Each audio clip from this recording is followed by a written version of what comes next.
Well, none of them can hide from the truth, yeah. Children have to go back to the roots, yeah. None of them can hide from the truth, yeah. Children have to go back to the roots. I'm telling you now, the truth. Telling you, yeah, the truth.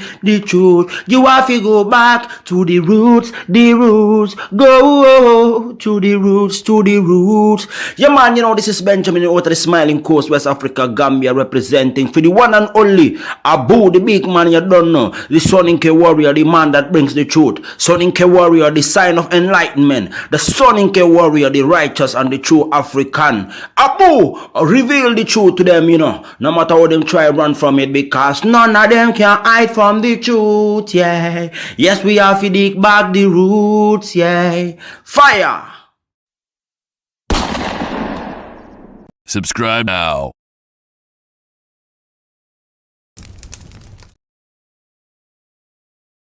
I remember the days, all those years ago that never fade away. And I remember your face when you hit the ground. I can recall the time and place on the midnight walk through the old streets, trying to turn back the clock to the days of old, back to the days when all the things we knew were made of gold. As the world moves on, time sings a song. In the old neighborhood, as the clock strikes one, the memory lives just as it stood, like a quiet dream. The shadows of that time are cast beneath the streetlight beam. All right. Ladies and gentlemen, welcome to the Afridamus Report. I am your host, Afridamus. I want to welcome all of you to another edition of the Forever Victimhood News. You guys know we have done the Cry Olympics news over here, but the victim one never goes away. So I want to welcome all of you. Please make sure you hit the like if you haven't already. And I want to give a shout out to the viewer that took the time to send me this video, but I took the time and also got a follow-up on it. So today in this session here, we are going to give a little bit of history lesson and why the blacks, as you guys know, because there's a difference between the blacks and Africans from the black factory. And I will explain. I have always been explaining, because you see, originally, even though the blacks here in America, what do they tell you? Some of them would say to you that they are Indians. They would say they are natives to this nation. Guys, please don't forget to hit the like. Or some would say their ancestors were already here. And some would even deny the slavery altogether. Then there's a segment who would agree that they are in fact from Africa. So we would go with they are from Africa, the black factory. So a lot of the blacks, as you know, their ancestors came from Nigeria, Congo, and a little bit of them around Senegambia area, but they are heavily from Nigeria, their ancestors, you see. And because, as you guys know, I have been studying the blacks for many years. I did not just wake up one day and, some of you might think this is an easy work. Imagine putting over 20 plus years of work, field studies, taking the time to read manuscript, interacting with the subjects. So that is not just out of the blue thing, or just thinking like I feel. If there is anyone that understands the blacks, it would be me. So I am going to give you the black mindset here. And you would see it in this video. Because you see, the blacks are very confusing people. I know.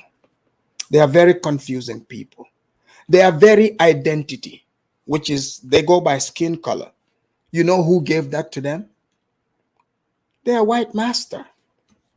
Because you see, in America, some of the wealthy whites were able to own African slaves. Some even own Irish slaves.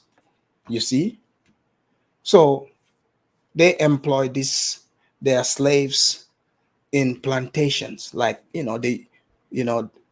grow cotton, lots of different things. They were not building skyscrapers like some of these blacks want you to believe.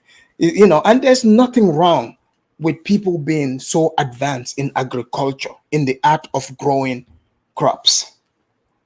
But all this extra talk, some of the blacks talking about, we built, X, Y, and Z. This is all make believe, but we will go with it, right?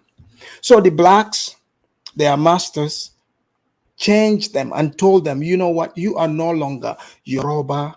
They didn't have to tell them. They just like, look, your name is no longer Olundare Egule. Now your name is Toby Smith. You see? So by next generation, guess what? That last name is no longer Ingungala. The last name is Smith up till today. So they became the property of their master, forever property. So that's why the mindset of the black, this is why they think that, like, for example, you as an African, because you're black skin, they don't understand that we're from different ethnicities. So when you don't identify by the tag that their master gave them, they get upset. Oh, you don't think you're black? So you think you're better than me? That makes you suspicious. You're like, wait, there is something wrong with this blackness. Why are you trying to force this upon me?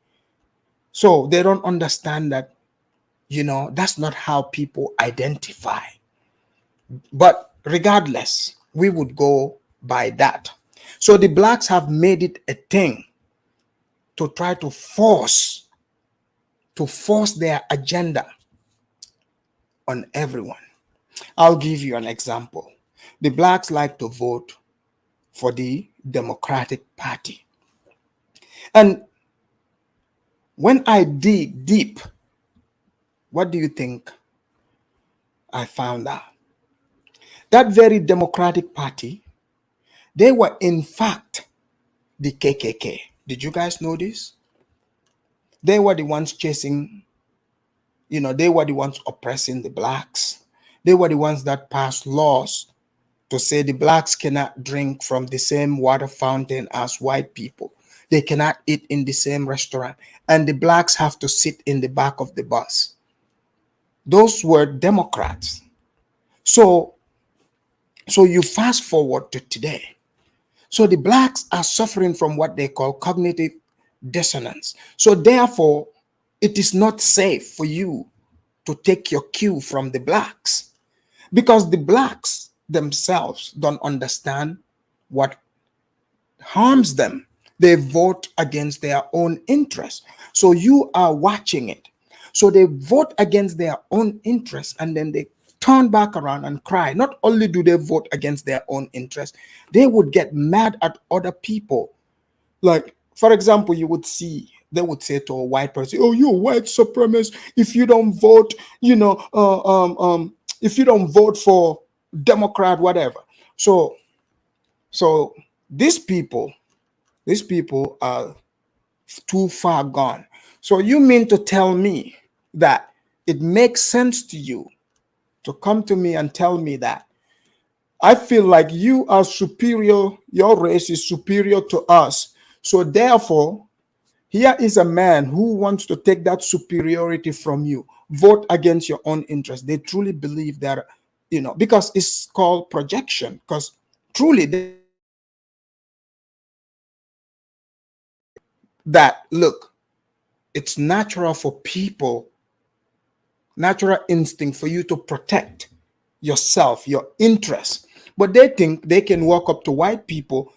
They want white people to help them, be more powerful than white people. So let me repeat that. The blacks think they can cry and shame white people into going against their own interests. You know where that came from? Because, and most of you won't say it, most Africans, most other races, and it's like a common thing. It's like a common understanding. People don't speak it, but in America, people know. People look at each other like, will is, will vote against themselves. Everyone know that. Because how do people know you're voting against yourself? Because you are the same people that turn around and complain and cry. You are crying to people who did not vote along with you. Ding, ding, ding. That means whatever you believe in, the people that voted the opposite way do not believe in that. And in America, that is allowed. That is very much allowed. We don't live in a Sharia state. Yes, in America, we have the freedom of choice. I don't have to like your candidate. If I don't like your candidate, you know what I'll do? I will just not vote for your candidate. I will not do it. But I'm not going to insult you. I'm not going to do anything. You go vote for the person that you think is the best person. But we've all seen the blacks run around acting like Donald Trump was the most racist person in the world. By the way, Donald Trump did not come from lines of slave or owners. They voted for Barack Obama. I heard his great-great-grandparents owned slaves. Joe Biden came from slave owners. Kamala Harris, who, by the way, deceived the blacks, that, she's from the same tribe as them. They accepted it. So us Africans, smart African, think about it. Imagine somebody can just come and deceive you, and they're not from your tribe, but they somehow be undercover into your tribe. This doesn't happen anywhere except here in America. Rachel Dolezal, you guys remember that white woman? She was black for some time until some people snitched on her, and they were upset because she was a better black than most blacks in America. So just like today, people can just say they are a man can say they are a woman. So these things I'm telling you shouldn't be a surprise to you. So now I have a video here that I'm going to play. It's from a guy called Phil the Advice Show. So in this Phil the Advice Show guy, this is a whole media thing. At one point, I guess his media is called the African Diaspora. But I would tell you right now, this guy's channel, is he is like the radio station against Africans. It's like an anti-African channel. But he claims he is Pan-African. He did not go to Nigeria, where possibly his ancestors came from. He went to Ethiopia. I guess he's a Habesha. These Habeshas were selling their people in droves. I guess that's what he's trying to tell us. Those Ethiopians were just putting their people on slave ships and just sending them away. They're like, come on. And then they blame it on Nigeria as usual. So he said he's African, but he has a white Hispanic wife. I mean, I am not even making this up. So the whole thing is fascinating to me. But this guy, as usual, what does he do? He has to give the blacks, someone to blame, because they used to say white supremacy, because they were talking about racism. The blacks, wherever they go, they want to be the victims. But what they don't understand is people no longer look at the blacks as innocent victims anymore. Slavery has been over for over 150 years. The blacks, we've heard you guys bragged about joining the United States Army. You've gone around the world. Look at what happened in Iraq. Blacks were part of the army. They were there, killing, bombing, and destroying Iraqi men, women, children, their goats, camels, and sheep. The world watched this. Okay. In Vietnam, how many blacks served in the army where they were dropping napalm bombs? Like, we know you were part of an army that fought to drop napalm bombs on Vietnamese men, women, children, their animals, their farms. You roasted it all out. You see, the world saw all this. So that innocence that you got from slavery, you've lost it. You've lost it a long time ago. You have blood on your hands too.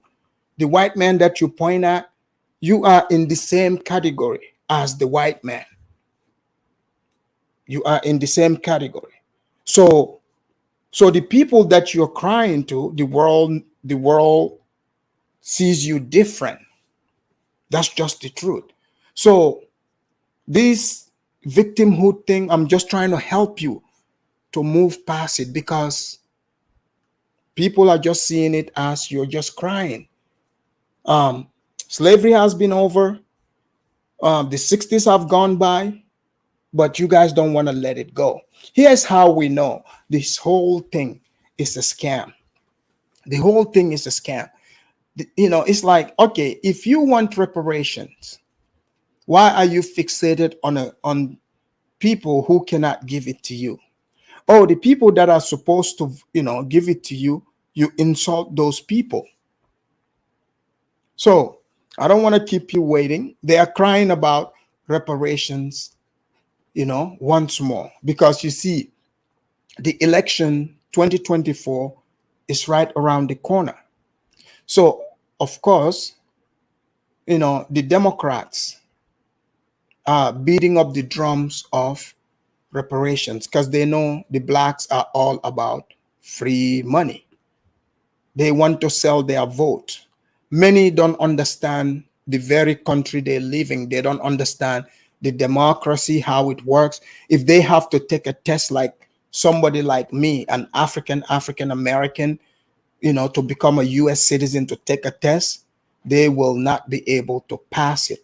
Majority would be shipped back to their ancestral land in Oyo State, or somewhere in Nigeria, or Congo somewhere, or in Cameroon. If they give them the test, they're not gonna pass it. I know this to be a fact, because you know how I know it's a fact? Because I took the test and I passed with flying color. But when you talk to them, their idea about history, they don't even know their own history. They are all about feelings. When they hear, oh, they want to even use their own ancestral plight to cash in on it. So the Democrats know this. They know it, right? They are like, okay, we would just tell them, we will give them reparation. So they went and voted for Joe Biden. And guess what? Joe Biden is not giving them any reparation. They went to California. They are like, they tricked them and said, oh, they're going to give them reparation in California. So they believed it. How are you going to get reparation in California when California did not have slaves? California was in a slave holding state. You see? But they went for it, right? So now, no reparation. They are not getting reparation. Biden said no reparation, and the blacks are very upset. So now anybody who talks sense, who speaks the truth, obviously they would call you a coon, a sellout. You know, they don't have a strong position. You know, they've been studying this reparation thing since, you know, Lord knows when. Okay? So they are not going to give you reparation. So it's time to move on. But what do? They don't have the audacity to cry to Master Biden. They complain now about Africans. I have two videos I will show you how Phil, this guy, goes, you know, when he, you know, like a black person, because if you notice how the blacks kill one another, if you're black, they kill you. But if it's whites, they are scared. Like one black person, something happens to them by a white cop, they all come out there and cry. And now they've sissified all you blacks around the world, especially those of you in Europe, the ones in the UK. The ones in the UK, you guys have been nothing but a sad, sad case. When we see you guys come online here and kissing the blacks' ass, it makes us wonder, like, what is happening to you people over there? I heard you guys are celebrating Black History Month. You are over there, you know, calling each other Harriet Tubman and stuff like that. It's been, you know, it's so sad. But let me do my disclaimers, you know, fair use. But before we do that, let's celebrate, you know, White History Month. Oh, I don't know. She's married to that big guy. The big guy with the eyeliner, right? Drogo.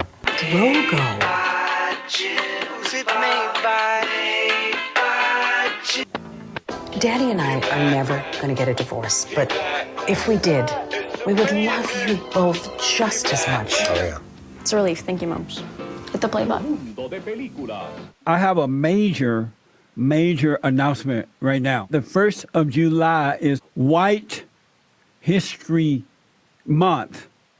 So the whole month is White History Month from now on. Happy White History Month. It's White History Month. I'm gonna celebrate with my friends. It's White History Month. So be sure to tell everyone. There will always be different months to celebrate. But this month's gonna be White History. It's White History Month, and I'm gonna celebrate America. It's White History Month, and I'm gonna scream it to everyone. There will always be different months to celebrate, but this month's gonna be White History. All right. That's White History Month. Hey, you know, the blacks say, you know, white supremacy so much. How can we not celebrate White History Month? Because they keep telling us how superior the white people are. Okay? So, that's White History Month right there. Let me do my fair use here disclaimer so we can get right into the video here.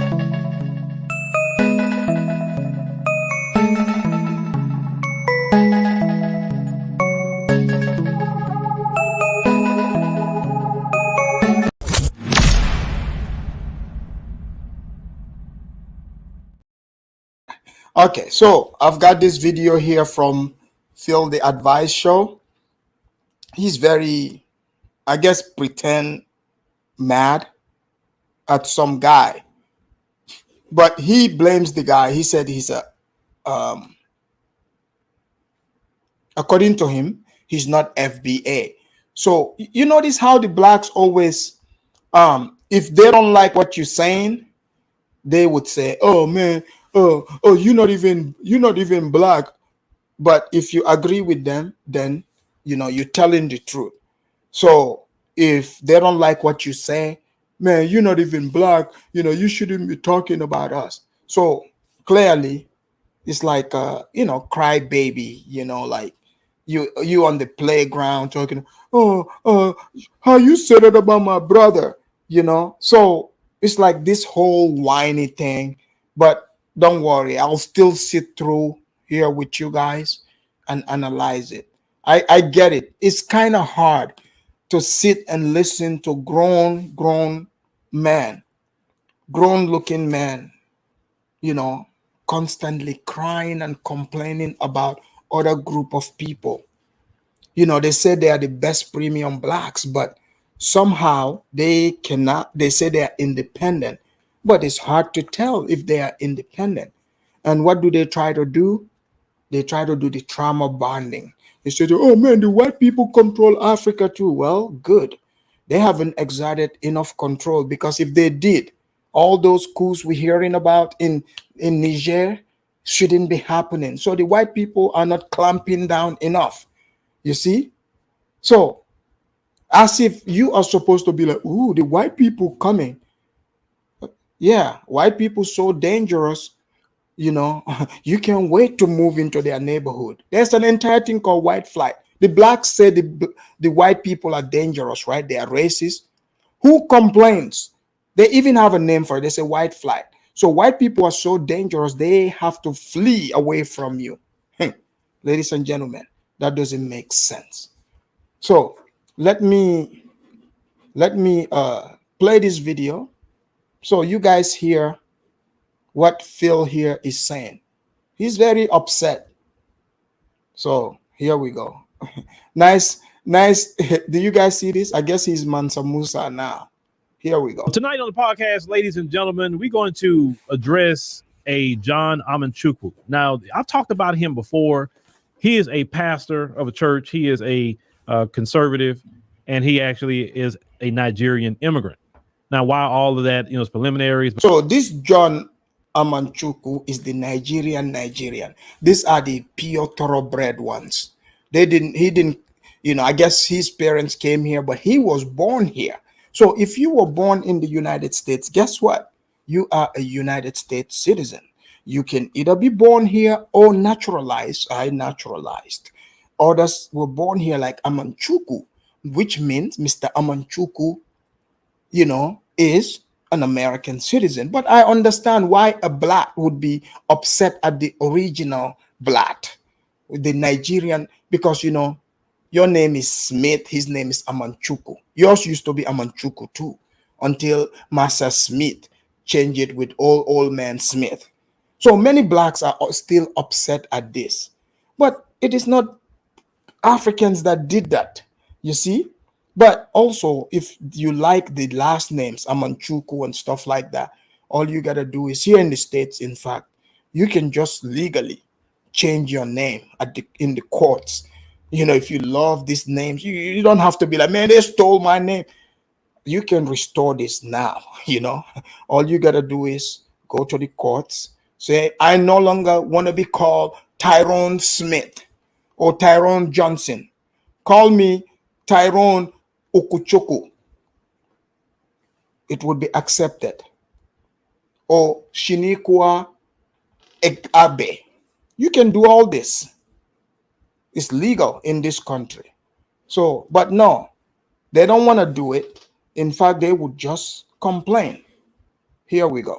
Because we want to cover a video where he decided to speak against what we need as Black Americans. But to give just a little background on him, you can see his, I guess, X, because I know Elon Musk has gotten rid of the Twitter bird, and now he's calling it X. So yeah, that's just something different he's doing.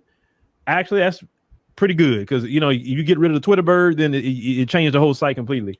But anyway, so this is his page, and as I was looking at his page, I had noticed something at the bottom where it talks about Turning Point USA Faith contributor. And if you don't remember Turning Point USA, you can see it here.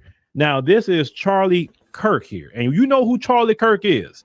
He is a rabid anti-black white supremacist. For So did you hear this? So mind you, that's why when you interacting with people like him, if you have common sense, you won't be able to interact with people like him. Because so Joe Biden is white, right? All these Democrats, these people follow are white. The people that are giving them instructions are white. Charlie Kirk is white, but he's Republican. Trump is white, he's Republican. But mind you, they will tell you, if you support those people, that makes you, those people are white supremacists. But they're white people that they support, those ones are not white supremacists. Who gets to decide this? So you see the white worship starts right out the gate. Because Charlie Kirk is a white man who doesn't share the same views as they do. So therefore, he's a white supremacist. Now, I think when they say white supremacist, that means intelligent, highly intelligent. Because they've overused the word and the word lost its meaning. I think white people should proudly wear that word because the blacks have said it so much. Say, sure, yeah, I'm a white supremacist. sure, he has established himself as that. So John here decides to go to a school board meeting in Temecula, California. Now we're going to cue this up and we're going to just let it play. And I'm going to stop it in places I may agree with him on. And I'm definitely going to go in on him where I don't agree with him on. You know, I like to be fair no matter if I even disagree with someone. So let's go ahead on and put this up. 10 things that black students don't need. Now, my issue right off the gate with him is, sir, why do you feel that you can speak on black students? Here we go. So clearly, John here is black, right? So you notice this is the same people. What do they say all the time? They this Africa. They say if you're from Africa, you don't claim black, which is not true. But you see, they say, oh, the Africans don't want to claim black. How can you not claim black? You see, because if you are identifying by skin color, most Africans are obviously black. But if you're trying to talk about their true identity, the skin color is not enough. That's just the surface. That's not what makes you who you are. You see? But in America, to the blacks, that's everything. That's everything. So first, right out the gate, he's condemning this man. He's condemning his skin color, you know, confusing us, not knowing now what black even means. So he doesn't like him. So how dare he speaks on black students? I'm confused. When that's not really your lineage. So you don't really know what we need as black Americans. You can kind of see some things, but you don't know the historical issues that we have. You don't, because you wouldn't go up there. So obviously, another talking point you would notice from the victim-minded blacks, they always claim, if they disagree, oh, you don't know their history. As much, like maybe you don't know your own history. Your history is very, very much recorded, and things are playing out at the same time. There's tons and tons of books, movies, documentaries on black history. So, but if they disagree, oh no, you don't know about us. So more, take note to that. You know, they would be dismissive. They deflect. Signs showing that, you know, they don't want to hear the truth. But let's continue. They're talking about what black children don't need, but let's continue. Number one, we don't need affirmative action. Number two, we don't need equity. Affirmative action, I'm gonna have to agree with that, because affirmative action was nothing but a finesse. That's all it was. And so I'm good with that going away. Equity, that's another word the Democrats use to finesse and not give us nothing. So whatever. Number 3, we don't need to be pandered to. Number 4, we don't need you to dumb down test scores in order for us to thrive. Number 5, we don't need a... So, see, that's what this is what they push. So the man is right. Because for the blacks to even enter most of these schools, they have to drop the grades for them. Did you know that? They have to lower the grades. So what affirmative action does is even the blacks that can excel, it puts them, at a disadvantage because people are looking at them like, oh, did you get in because of affirmative action? In fact, that happened to me, right? I told you I worked as a corrections officer before. So one of the criterias, you take several steps. There's the physical part, written part, and interview. So, I went through all that. And I remember even the physical part, you have to run I believe it was like 2 miles in like 15 minutes. So we were all out there. And, there were many people there. I just ran laps around them, just waiting on the side. But later, when we had the job, we were working, one of the white dudes, he says to me, he's like, oh, you must have got this job because of affirmative action. I was like, what? Affirmative action? I said, dude, I literally watched you. I said, we were on the field. I said, I ran laps around you. I had the highest score in the test, in the written test. So like, what are you talking about? How can that be affirmative action? So I'm glad they're taking it away because it's like they mistake even, hardworking, African American like myself. They end up trying to put us in the Blatt category. You see? But the blacks, they like to be pandered to as well. So what this man is saying, every black person should be like, yes, 100% you're right. Because what he's saying, do not treat us different. Do not treat us different. How hard is that? How can anyone oppose that? But here we go. School system promoting victim mentality. So I can agree with him on the pandering because the pandering don't really turn into substance. I definitely don't agree with him about this so-called victim mentality, and you do not give examples of what a victim mentality is, because that is talking points from the white supremacists on the right. Oh, victim, you're a victim. They tell me that, oh, you're just preaching victimhood and victim, but you don't explain what victimhood is. But let me tell you something up front. I am a victim. There we go. So why is he pretending? Why is he pretending, pretending that he doesn't know what people are talking about? So you heard him. He is a victim. So let him explain. Mind you, there are tons and tons, most blacks, let me make that clear, not all, but most blacks share this same logic as him. Watch. I am a victim of white supremacy. My brothers and sisters who's watching, who are black Americans, are victims of white supremacy every day. Yes, we're victims.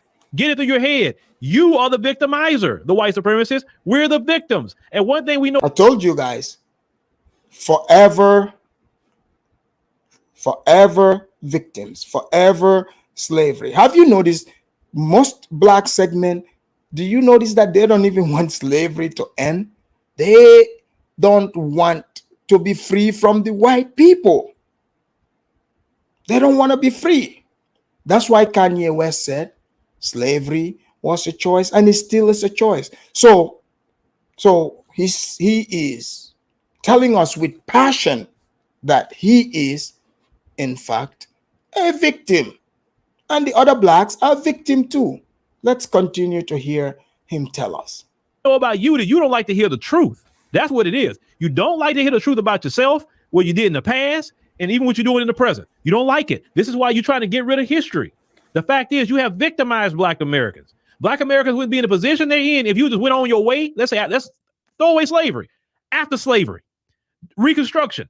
If you'd have just left us alone, went your own way, do you, let us do us, we wouldn't be even talking about it.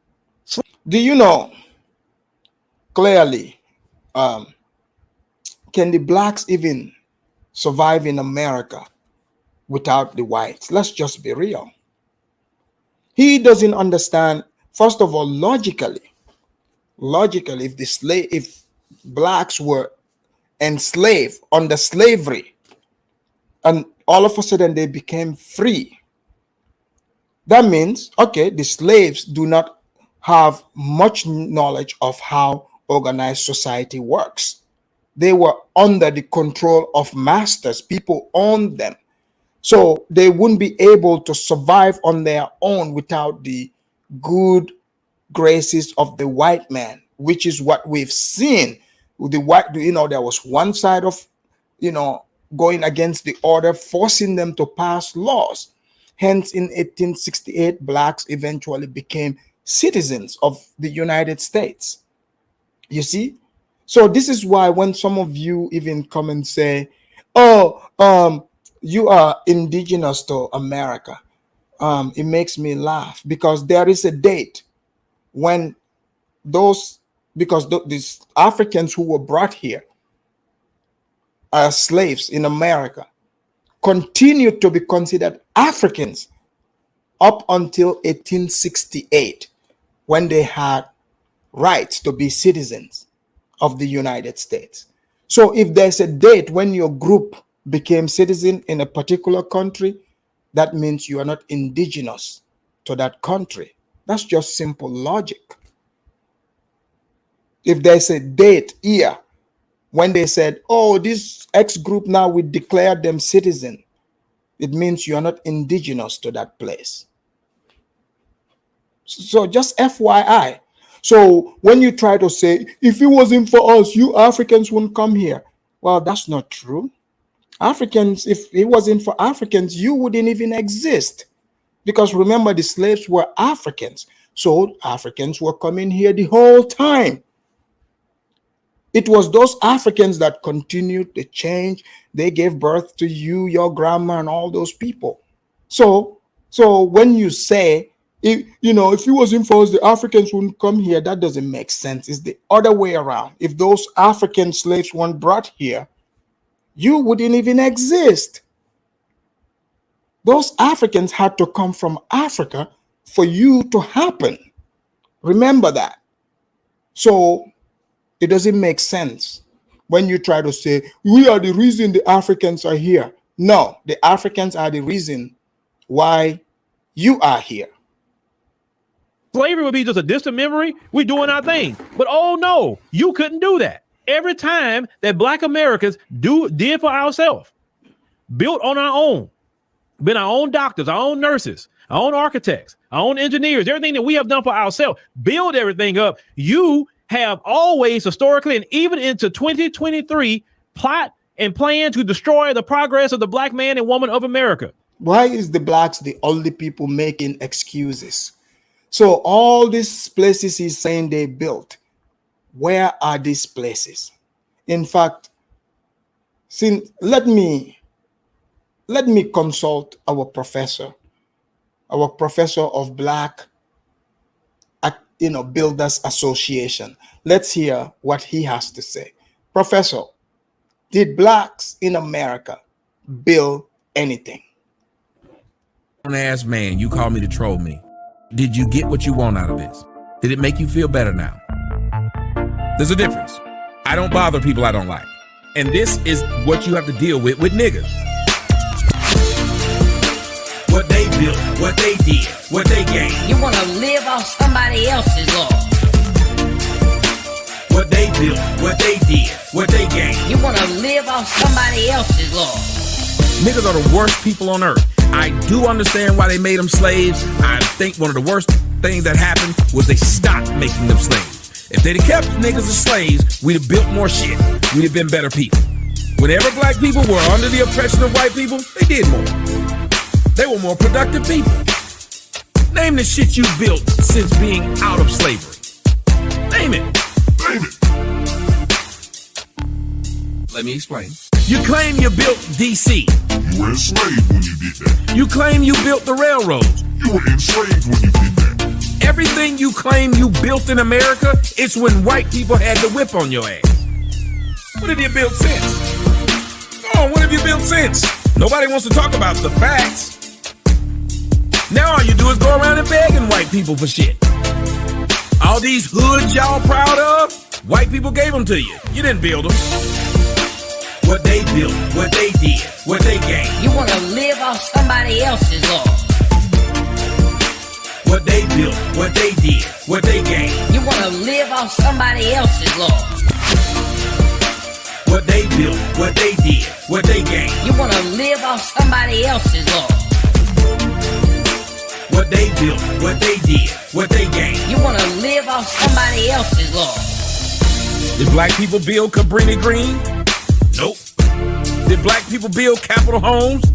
Nope. Did black people build Carver Homes? Nope.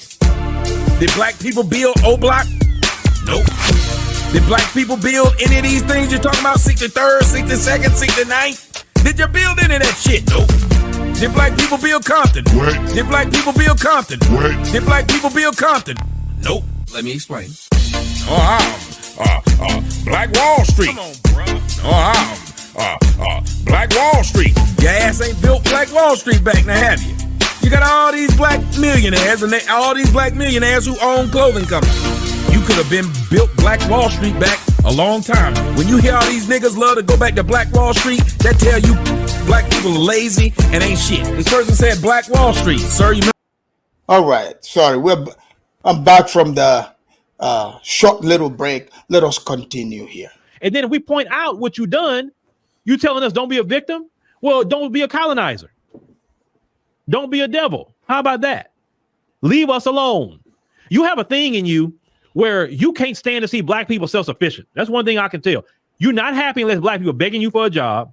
So why would black people beg? I thought black people are builders. You see, this is wild. I told you guys, they do not want to be free. White people don't want you to beg them. They want you to be free off of them. But you're the one that keep begging white people. So this is literally the news that he's giving the other blacks. And the other blacks accept this as the news. This is the mindset. They truly believe this. It's like they fetishize oppression. They wish white people would oppress them. And now they are upset at white people for not oppressing them. Because all these things he's saying, white people are living their best lives. White people don't want to oppress you. They want you to be free. But the blacks don't want to be free. Begging you for an opportunity. You can't stand to see a black business thrive. Let me tell y'all something. You want us to see how white supremacy work? Create a business, create a high-scale business. Or you don't have to be high scale. It can be just a successful business. And don't let nobody know you own it. And then after it's so successful and all the folks in there spending so much money. And by the way, that song is from Tommy Sotomayor, Professor Tommy Sotomayor. So he's saying, you know, start the business and don't let anyone, you know about it. Okay, if the blacks are so oppressed and they are so loving to each other, why can't they do business with each other? That's what always blows my mind. If people are against them and they are so smart and intelligent, why don't they just do business with each other? Why keep putting themselves in the position where white people and everyone can oppress them? I don't get it, but here we go. Then you pop up one day and say, where's the owners? Oh yeah, he's right there. She's right there. And it's you. They will look at you. They love the place, love going there, spending thousands of dollars there. But the moment they find out you own it, they go leave. That's how much they have a demonic hatred for you. You in your own neighborhoods, what do? They try to gentrify you out your own neighborhoods. They don't want you over there with them. So gentrification, would we say that's what the blacks are doing too? Because when you move to countries where your dollar is more and you buy those lands and build it to what you want it to be, are you gentrifying those people? So pretty much, it's like he's just, the mindset is they are losers, right? So you are in a game, you're playing. Imagine, you just constantly complaining, crying. You can, anytime you lose is the ref's fault. Oh, the other team got, better equipment. Or, it's crazy. Yes, Astros, just like that. It's Ethiopians, Ethiopians are gentrifying them in DC. Exactly. And Ethiopians are blacks too. So pretty much everybody is, gentrifying black neighborhoods. And, if you can't afford to live there, you got to move. I mean, places got to change. And people that own houses there, they didn't just come and kick them out. I'm pretty sure they sold it. In America, that's in fact illegal. So I have never heard any black person who owned a house, sold it for big bucks in one of those neighborhoods, complain about quote unquote gentrification, because it's free market in America. You are free to sell your house. I mean, think about it. You are in one of these neighborhoods, they are constantly doing drive-bys. People are out there, trashing the neighborhood. And then they offer you almost $1 million for the house.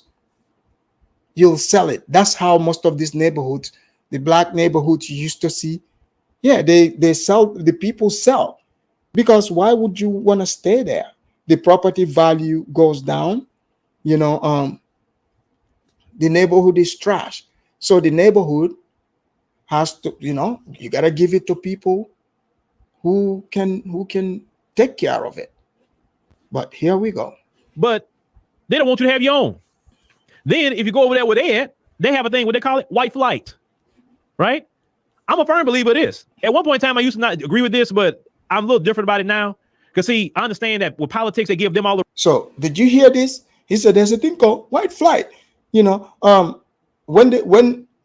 they come, the blacks go to where the blacks go to the white neighborhood. He said the whites move. So wouldn't that contradict everything they've been saying about the whites, saying the whites are bad people? Because if the whites are so bad, why are you to a point where they have to just pack up and leave? That sounds like, the person that is running away from the other person, maybe the person running away is the one in fear of their safety. This is a fact. Not the other way around, not the other person that is following the other person wherever they go. So I don't know if the blacks agree with Phil's assessment, but as you guys know, most blacks, grown men black, literally like him with beard, big, they talk like this. We've all heard them. It's the mindset. They would even argue, like they would literally hate you for even questioning them. This is very normal to them. This is a normal way of thinking. So they cannot even fathom that. How dare you? You got black skin. Your mind is not as weak as I am. That's how they look at it. You see? Guys, please make sure you hit the like if you haven't already done so. Please hit the like, hit the like. Hey, Kay, welcome in the house. Welcome, welcome. Guys, so clearly, that's the mindset. So for instance, like Phil here, to some of you, you're like, my goodness, is this for real? Those of you that's never come to America, you guys thought the blacks are just, big ballers, just living the good old American freedom, enjoying the Constitution, freedom of speech. No, this is what they are choosing to use their freedom of speech on. constantly victimizing themselves, talking, making themselves victim, just totally demoralized and just hating all these fruitful things here in America. They won't leave, but they won't stop crying. So it's a lost cause. They are in the Garden of Eden, but they cannot even enjoy the fruit because they are not white. Most blacks want to be white. This is true. I mean, think about it. When they talk about equality, who do they claim to be equal with? See, people, the person that you want, the group of people, humans you admire, you want to become, those are the ones you would claim that you want to be equal with them. But no two people can be equal. I mean, I understand, equality in the justice system. That's just given. That should be given, across the board, all around the world. Justice, the golden rule: do unto others as you would like others to do unto you. That's it. But other than that, nothing else. But here we go. Resources, and it says you're going to deprive black people of resources in their community. I think all the black people need to move to your community. All of them. Move to your community. And if you run somewhere else and the resources go with you, well, we're going to keep following you everywhere you go because the resources going over there. How about that? Until you say. So Phil is telling the blacks they should just follow the white people. Wherever the white people go, they go there. So now it's safe to say they are not afraid of white people, right? So we get that. They obviously, so the idea that white people are harassing them, he himself just told us white people themselves don't even want to be around them. They're the ones chasing white people around. I'm not the one saying this. He just told us this. So let's continue. Hey, stop depriving them of resources. Everywhere we go, they following us. We can't have nothing because they showing up. You doggone right. Because you're going to deprive us of resources, then we need to go get it. Why should we be sitting in any kind of neighborhood with no resources and you got it all? No, we need to go over there and get it. Why not? We got to think a different mindset sometime, y'all, on these things. You don't want us in your neighborhoods, but then give the same resources to the black neighborhoods as you got in yours. But we are. But what happened to the blacks building all these places? So it's true then the blacks cannot survive without the whites. Phil is just telling us. So guys, where is the confusion here? So pretty much he's crying. They want white acceptance. So let's continue. Are constantly victims. George Floyd, he was a victim. Michael Brown, a victim. Rakia Boyd, a victim. Sandra Bland, a victim. We can keep naming names all day long. Look at the three elderly brothers and sisters who were trying to get reparations for what happened in Black Wall Street. Victims. And y'all so wicked. You so wicked to the core that you claim that, oh, y'all don't deserve reparations. Y'all didn't even go through slavery. Well, those three people went through Black Wall Street and they still alive. And you won't even give them reparations and they suffered it. So that right there proves to me and all other black people, it's not about who's alive and who suffered what. The fact is, you have an immense demonic hatred for the black man and woman, and that's okay. But one thing we're never going to do is shut up. We're going to always remind you of who you are. So the blacks are crying about Black Wall Street as usual, right? They are crying for entitlements, bottom line. So do you guys know that the Harlem Renaissance was back in 1940? And Harlem, Renaissance, there's no black Renaissance that was bigger than Harlem. So they didn't bomb Harlem. They didn't do anything to Harlem. How come Harlem is the biggest Black Wall Street? It was the biggest. So how do they just ignore, the existence of Harlem and constantly say, oh, Black Wall Street?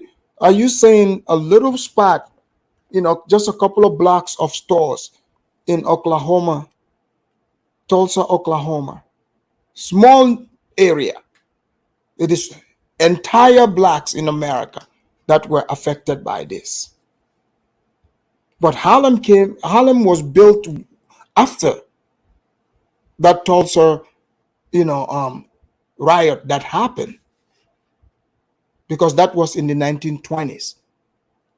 The Harlem Renaissance was in the 1940s.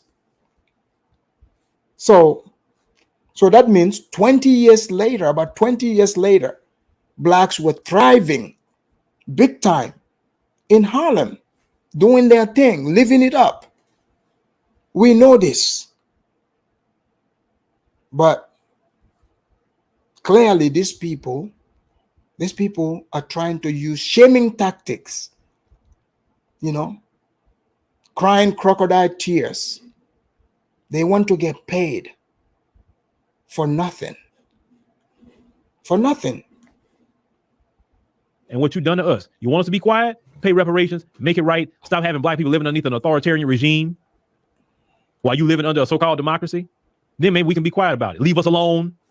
Well, if we somewhere, leave us alone. Don't come over there. Don't send your police over there. Just leave us alone. Trust me. If you would leave us alone, things will be better, but you can't do it. And it's not that we want to be around you like that. We're not begging to be around you. We go over here. We having a good time. Here you come. We didn't call for you. Guys, does this guy even listen to himself? A few sentences ago, he said they were gonna, they're gonna chase white people. Wherever white people go, they're gonna go to white neighborhoods to live around them. But now he's saying, oh no, we stay away from y'all. You're the ones that come to us.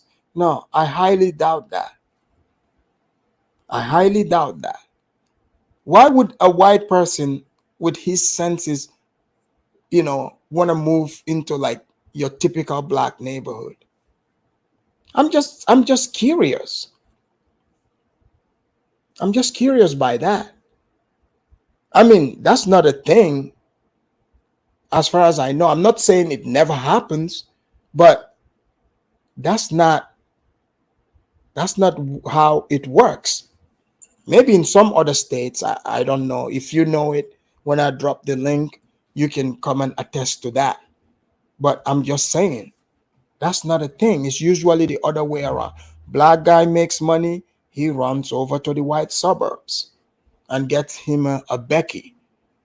That's right. Or nothing. Here you come. You cannot stay away from us. Even in the continent of Africa. No matter where we at, you come in. I'm telling y'all, they got more of them on the. You see, guys, you see what they do? They always try to bring us into this. They always, one minute they're American, another minute they try to bring us into this, even in Africa. Sir, we have no problem for the white people to come to Africa. In fact, if any white person is listening, you love, nice beaches, you like, enjoying safaris, just having a nice, cool ambience, dealing with, different cultures. Africa is welcoming you with open arms. In Africa, we do not hate based on skin color, okay? In fact, we welcome everyone. We are not KKKs. And if this man is trying to attach themselves to Africa, we do not claim him, point blank.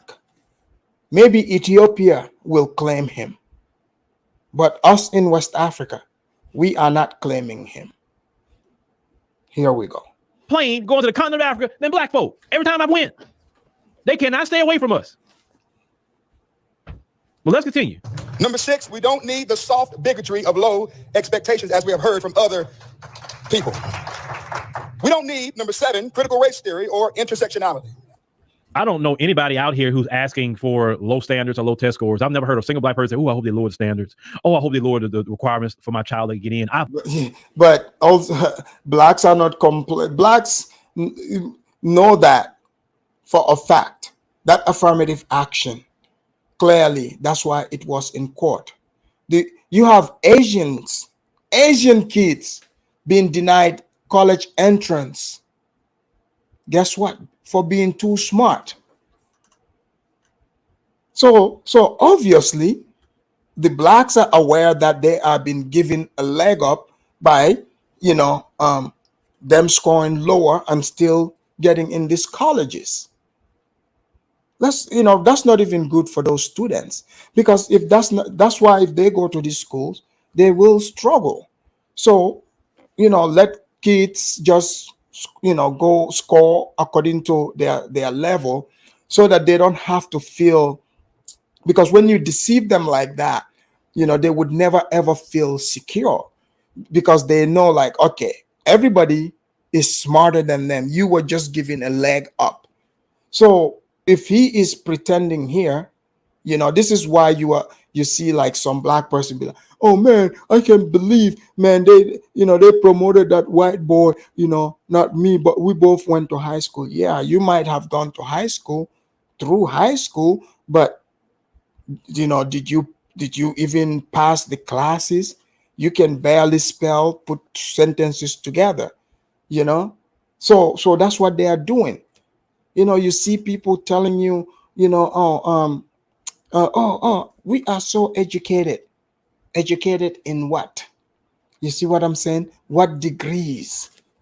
So yeah, that does happen. So Phil is just pretending. I've never heard that in my life. That is some old white supremacist speech that this man is saying. And he ought to feel ashamed of himself. He should feel a complete shame of his freaking self for saying something like that. But he don't care, because he feels that he's different than me and you, who are Black American. You see what you see right there? Always who you notice how who always brings the difference. So projection. Oh yeah, he's just saying that because he feels different. That's why I say it's not Africans running around telling blacks we are different. No, you see, in this one sentence, it's not enough that he can disagree with the man, but he has to say the man should be ashamed of himself for pointing out facts.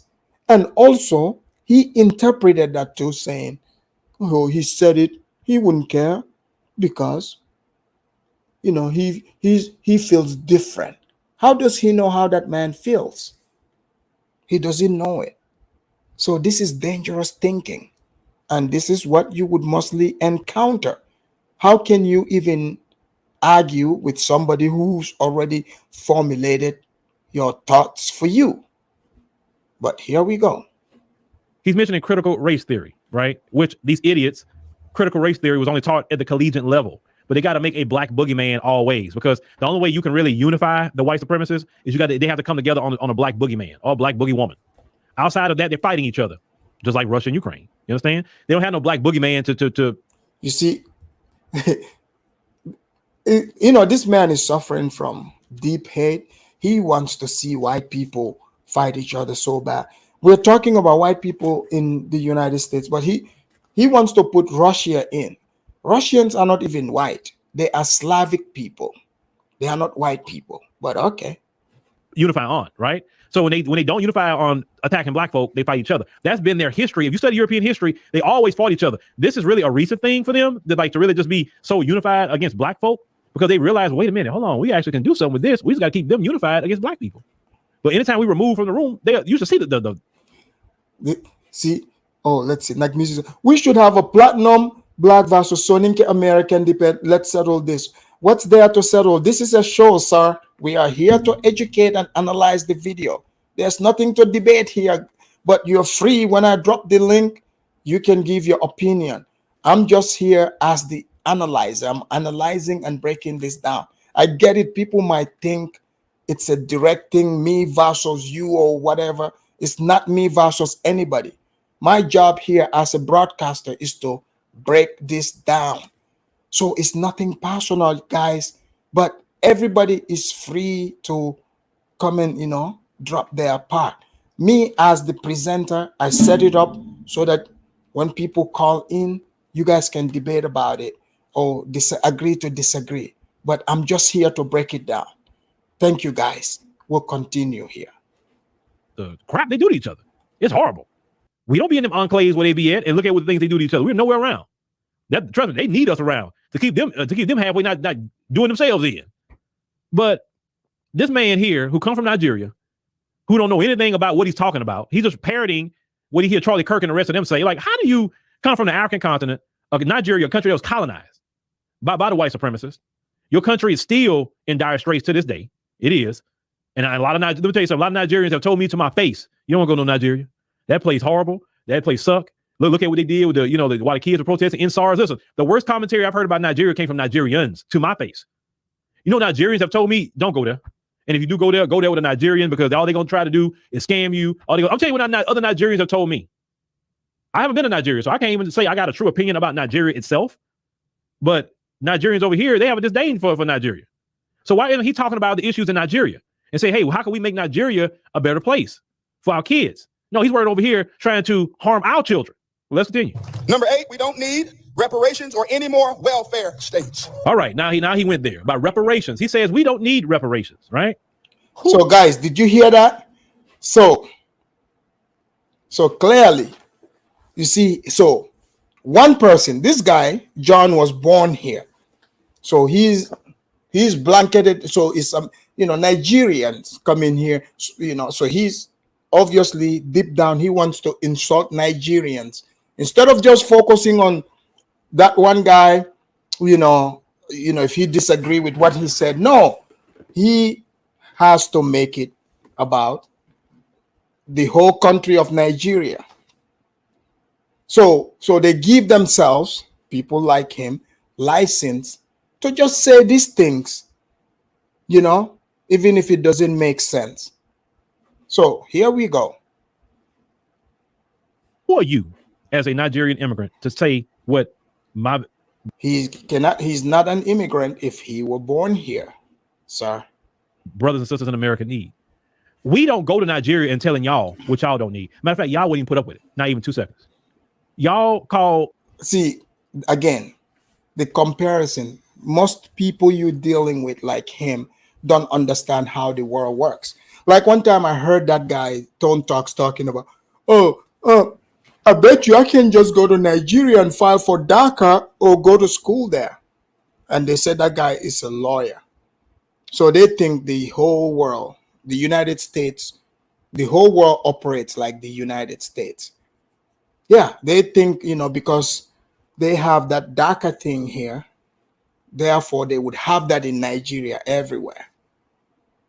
You see? That's what he, he's thinking. Oh, I can go to Nigeria and tell you. I mean, you can go to Nigeria and say whatever you want. I bet you Nigerians don't care. Nigerians are not over there expecting reparations. They think the whole world is like the United States. Everybody a foreigner. And if any quote unquote foreigner speak on your politics and your issues, y'all pissed right off the bat. You're pissed.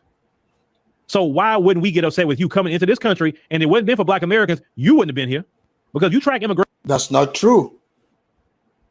Into this country prior to the immigration bill in the 60s, Nigerians wasn't being allowed over here. That's not true. Nigerians, the slaves, they were bringing slaves from Nigeria, sir.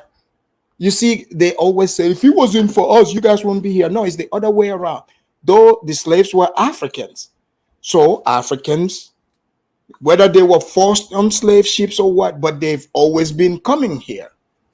It's just now it's changed to where you do it on your own instead of getting forced. So he's delusional to believe that, oh, if it wasn't for us, no, if it wasn't for those people, the Africans they brought here, the blacks wouldn't even exist to begin with. You see? But he is very upset. And also he has to understand the country he's in, called the United States of America. In this country, it's a different rule. Anyone can come to America and become an American citizen. Once you're an American citizen, you got one vote, that person got one vote. So you can tell yourself anything you want. Oh, you're not as American as me. Hey, I can vote. You can vote. That's what matters. You got the same passport that I got. So it doesn't really matter. I know Schwarzenegger wasn't born here. He became a governor. Okay?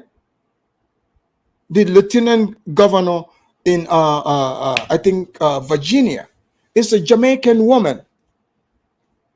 You have senators, who weren't even born here. So to say, oh man, you can't say anything. Nah. Anyone, even if you're naturalized here, they are as American as you. It doesn't matter at that point. So just FYI. Not at all. They came over. They got to do good for themselves, even though we know a lot of them have been handpicked. We understand that. They picked the best of the best out of Nigeria, creating a brain drain out of Nigeria, and instead of leaving the smart people there. Here we go, pretending. So the Nigerians that came here did not just come on their own, chose to come here. They went and handpicked them and brought them. So it's like, again, people like him, they think in terms of slavery. They truly think they are in slavery. Like they just come in picking people who are coming, brain drain. So backhanded compliment, acting like, oh, he's giving them compliment. No, people that travel from African countries are doing it because they want to. We are free to do whatever. You know, it's like, it's not a brain drain if the government is not the one that sponsored me. So this idea that they're talking to you is silly at best. Just because you don't have what it takes to travel or to go explore the world doesn't mean everyone thinks like that. People are free to go wherever. The white people, you know, white people built this country. They came from Europe. They moved over here and built it. So that's how the world works. Plain and simple. Oh, did they go and pick the smart ones? No, those people chose to come to America. You know, they are free to do whatever. Here to fix the country, these Western countries have been just plucking all the good people out, not just America, but all through Europe and all that. And now they don't have many people there who are smart, and they're constantly looking for the smart ones. They give them free scholarships, if y'all don't know, to come to American universities. They won't give you a free scholarship like that unless you're just exceptional, but they easily offering them because they prefer more of them because they can indoctrinate them. They can't indoctrinate the descendant of slaves because even if they try, eventually that ancestor gonna tap them in the back of the head and say, hey, nah. And then let me snap two like this and like, oh shoot, no, what is going on here? But for you to say that we don't need reparations, why? You know, like I see Raja say, building your own homelands. Raja, you live in a country that you don't understand. America can easily be your homeland. You know how? Come here, become a citizen, buy you your house. Plain and simple. So if you were born here and you are homeless or you cannot come on my property, what use is it to you that you are originally born here? Whose homeland is it at that point? You're a citizen, you got your house, you got everything. Whose homeland is it at that point? Yeah, somebody, you know, like, it's easy to make America your homeland. It's simple as that. Plain and simple. Once the person become a citizen, they own a home, they're living good. What else do they need? What else is there? At that point, it became their homeland. They can vote, they can run for office. That's what makes a place your homeland. We are not like stones. Humans are not stones being confined in one place. No, people are free people. You know, that's the difference between free people and slaves. Free people can go wherever they want. Slaves, on the other hand, think you should be, you know, stay put in one location. No, adventurers are the ones that build the world. Those are the people that build the United States as well. And we will, you know, people would continue to come. You know, you see the southern border, there's so many people coming. You can continue to cry all you want. That's not going to stop. They're going to come here and they're going to work, and most would end up owning homes. They're going to have children here. And in the next generation, they would phase you out. That's what's happening. You better read the history of America. Groups change here constantly. Why you feel we don't need reparations? Why? You don't know our history. You don't know our condition. Everything that we've been through. Yes, we need reparations. We need reparations like we need a morsel of food. We need reparations like we need air to breathe. We need reparations like we need a car to drive, or a job to work, or lights in our home. Yeah, we need reparations. And let me tell y'all something. The new strategy, and I'm going to repeat this, and constantly repeat this, the new strategy of white supremacy is to use non-white immigrants to speak their messages, so they can hide behind. So it's called projection. So as far as he's concerned, he wants us to believe it is So if you're a black person, in his mind, you know, you're not intelligent enough to speak sense, because when you speak it, it is white people that are giving you the talking points. So obviously, right off the bat, he believes white people are superior to him. Like, this man cannot think on his own. White people have to be the one that are putting him up to this. This is how most blacks like him think.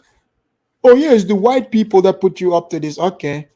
Then man, next time the white people are having the meeting, let me know, because I would like to promote their talking points. Yeah, it's like white people having this meeting and calling all the, you know, non-FBS and say, hey guys, huddle up. This is the game here.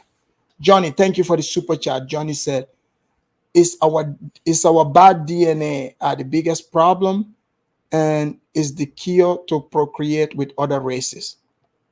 Johnny, thank you for the super chat. Man, that's an interesting question. I'll open the line. Well, and there were people who suggested that the other day.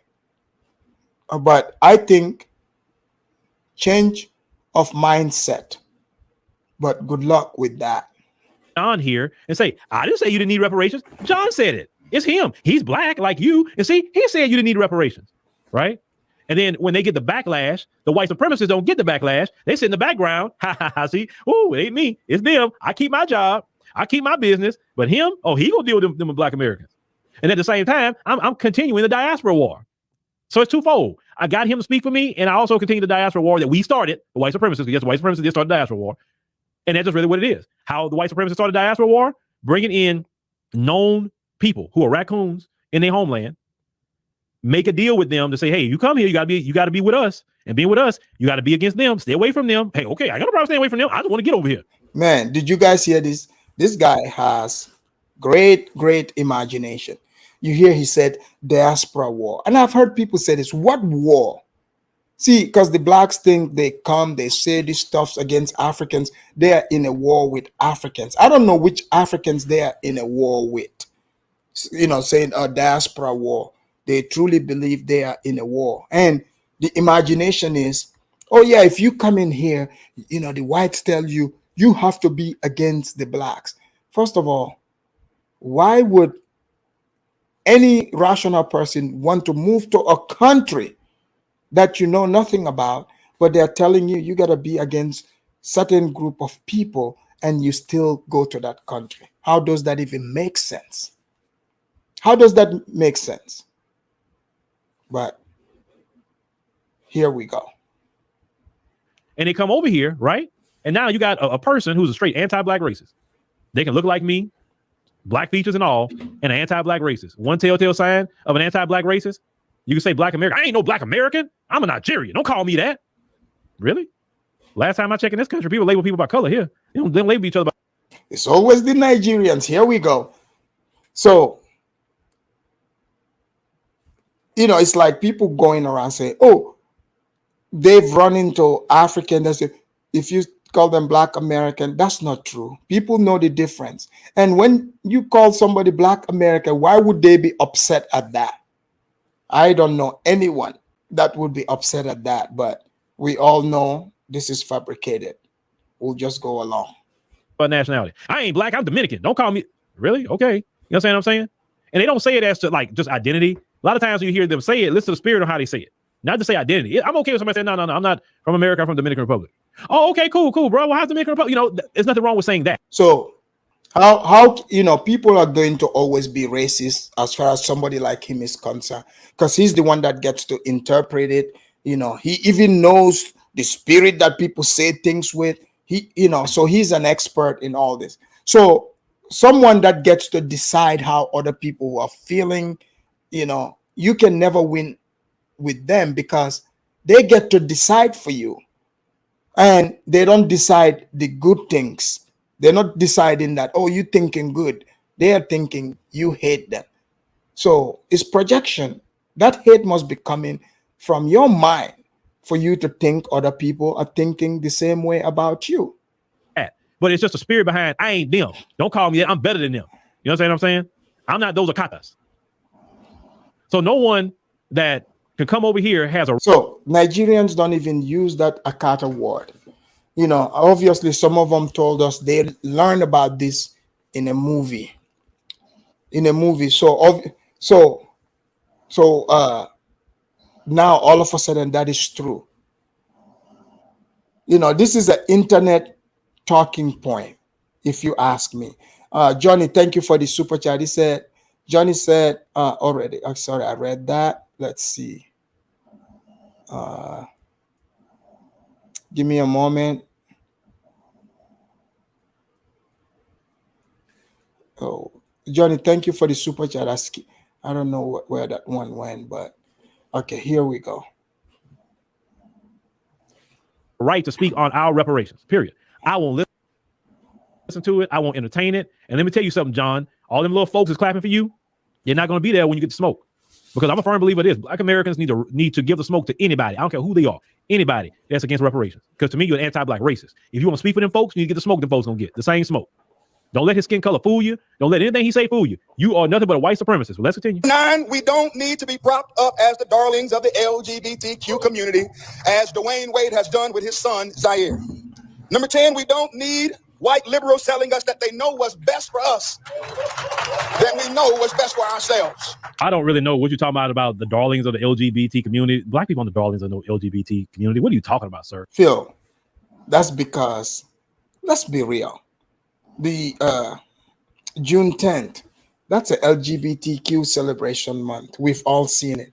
Who are they parading as the face of LGBTQ? So this guy is going to just sit here and pretend like we are not seeing the same things that everyone is seeing. You're just talking out your head for your white supremacist audience. Now, I do agree that white liberals, should not be walking around here thinking they know what's best for us, because I always say the white liberal is no different than the white conservative. They both support white supremacy. They just got a different way of enacting white supremacy. So no. I mean, like I said, the white liberal has been the biggest deceiver ever of my people. And I'm always fighting every day to unravel the satanic deception that's upon my people that chokes them out like a choker chain, unfortunately. Now, a lot of you have responded to what you have heard from this man. And I want you to hear his response to a lot of you. So let's go ahead and run that. John Amanchukwu here. I recently found out 5 things. As a result of speaking out at the Temecula, California School Board, people are angry because I told the truth and I make no apologies. Number 1, I found out that I'm a white supremacist. Yeah, that's the blacks. When they disagree, you're white supremacist. And then they will call you by their internet tribe. Number 2, I found out that I'm garbage. Now, I've never heard of black trash. Yes, sir. You are a white supremacist. If you are speaking like a white supremacist, if you are advocating white supremacist talking points, then yes, you are a white supremacist. It don't matter what color you are. You can be black as night and still be a white supremacist. You just black in skin, but you have the mind of a degenerate white supremacist devil. And that's why people called you a white supremacist. You are one, sir. Don't get upset with that. That's what you are. And people called you garbage because, sir, that's what you're peddling in. You're peddling in garbage. If you are repeating what the white supremacist is saying about black people, then you're garbage. You're trash, because the white supremacist is garbage and trash. So yes, I guess they called you black trash, and that's what you are. So you see the way he speaks. I want you guys to remember how he speaks on this John. And I would do another one where if he got to speak to white massa, you would see a big difference. Sir, why are you bothered by that? I mean, it's just an accurate assessment of what you have been doing. I mean, and you're supposed to be a so-called man of God, but don't the Bible teach that you have to give justice to those and say who need justice? Didn't the Bible teach? All right, let me bring in the panel. Here. Speak up, Aphrodite, right? Aphrodite. Who was that talking? Speak up, my brother. Respect to you. I just wanted to let you know that I've been listening for a couple of weeks now, and I've been enjoying your content. Thank you. Where are you calling from? I'm calling from Canada. Canada. Welcome to the Aphrodite Report. What do you think about today's show? What is your take on Phil, trying to, get all butthurt and still begging white people for reparation, but he wants to blame Nigerians. One person he disagrees with, but now Nigeria is a shithole, and, What I do you? think he's looking for a scapegoat, like anybody who's angry at the system. And to use Nigerians as an example was a poor one because, notably, most Nigerian immigrants, when they come to the north, the West, they assimilate very quickly and they do well academically. And I've seen that from my local community here in Canada. So I think they're very diligent people, and he's just looking somebody to get the one up on. And Do to you do think? that, Do you think it's jealousy too? perhaps Could be jealousy, jealous. because most of what he was doing was spinning, and like you Yeah, were saying, projection. yeah. A um lot of the blacks, a lot of them do that a lot. They do that quite a bit. yeah. Well, thank you. Let's bring in Al.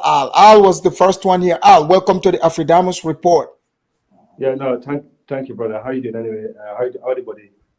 Body well, me body well. How you do? Yeah, we do fine. So Al, They have the manage, yeah. Yes. Al, you heard the show. Once again, Phil is over here begging the white people as usual, but he wants to blame because he didn't like this John's comment. John is an American. Clearly, you can hear it, but of Nigerian descent. But simply, he doesn't even want to respect the man's citizenship. But now he wants to insult Nigeria. What did you make out of what Phil Yes. is saying? First of all, I appreciate that you let the sister came in before me. That says a lot about you. But yeah, she did actually killed it. To be honest, he was actually speaking double, innit? 1 minute he's saying, he's Pan African, the next minute he's turning around trying to bash the Nigerians. I don't know why, but So Al, are you confused by when he claims that, like when you hear most of the blacks saying they are, white people are racist, but then Phil at the same time saying wherever neighborhood white people move to, they're gonna follow them, so they can get the resources. Did you hear any contradiction to that? If they are so afraid of whites and whites are dangerous, why are they following whites wherever they go? I think, to be honest with you, black people nowadays, globally, we're kind of looking like a bit, desperate, and it's quite disgraceful, the way we act, including our leaders. No, we're talking about America here, sir. The African Americans. Yeah. Let's stick with America because the blacks are their own people. The blacks are not like those African leaders you're talking about. Those people got their own country. The blacks don't have their own country. But continue. Yeah. The blacks are in Massa's house still. And they don't want to leave. In certain aspects I disagree, but I think they actually are, dwelling in this victimhood mentality for too long. I think they need to get away from that. It's a core. If they don't get away from this victimhood mentality, this slavery, that happened a few years ago. Africa, me and you both know, yeah. Most of the slavery that happened in Africa is in the Sahara, but they don't talk about that. They always talk about the transatlantic slavery and what happened and where we're going next and stuff like that. And also blaming, majority of the time, what I noticed, they're more likely to blame Africans than blaming the person that actually, inflicts slavery on them. But Nigerians. Here's the thing. Hold on. Nigerians are the example of that because they always, pick on Nigerians. Hold on. Yeah. Sorry, let me read this super chat. Sir. Johnny, thank you for the super chat. Johnny said, we don't want to admit that majority of our people are lazy and rather beg than work for what we want. Thank you, John. John, I sense that too. Absolutely. Point because they are looking for cash reparation. That's called begging. Absolutely. That's a handout. That's a good comment. Handout. That's a good comment. Yeah. Absolutely. I agree with that. Good point. That super chat there was great. Black people, if you look at the voting patterns, for example, in the West, in America and the UK, that's exactly how it indicates. I mean, that says it all. They always tend to vote for a party that will give them more welfare and treat them like a trash than voting for a party that will give them jobs and less tax. What does that tell you? Well, I mean, it says the blacks don't know what they want. You know, they just want to come and cry and cry and cry. You know, but let's bring in Nat Turner. Nat Turner calling all the way from Ghana. Nat Turner, the African No, I'm not. correspondent. No, I never been outside the United States. I don't know why. Well, I mean, Something wrong with you. I don't know. I thought you told me your grandfather came from Ghana the last time. Oh, my grandfather came from North Carolina. He was a World War I veteran. He was Yeah, they was giving Buffalo he was in the Ghanaian army, right?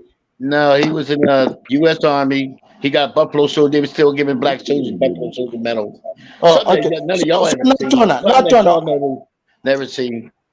Nat Turner, will the blacks? Alfred McFarlane the first. That's his name. My father is Alfred McFarlane second. Go ahead.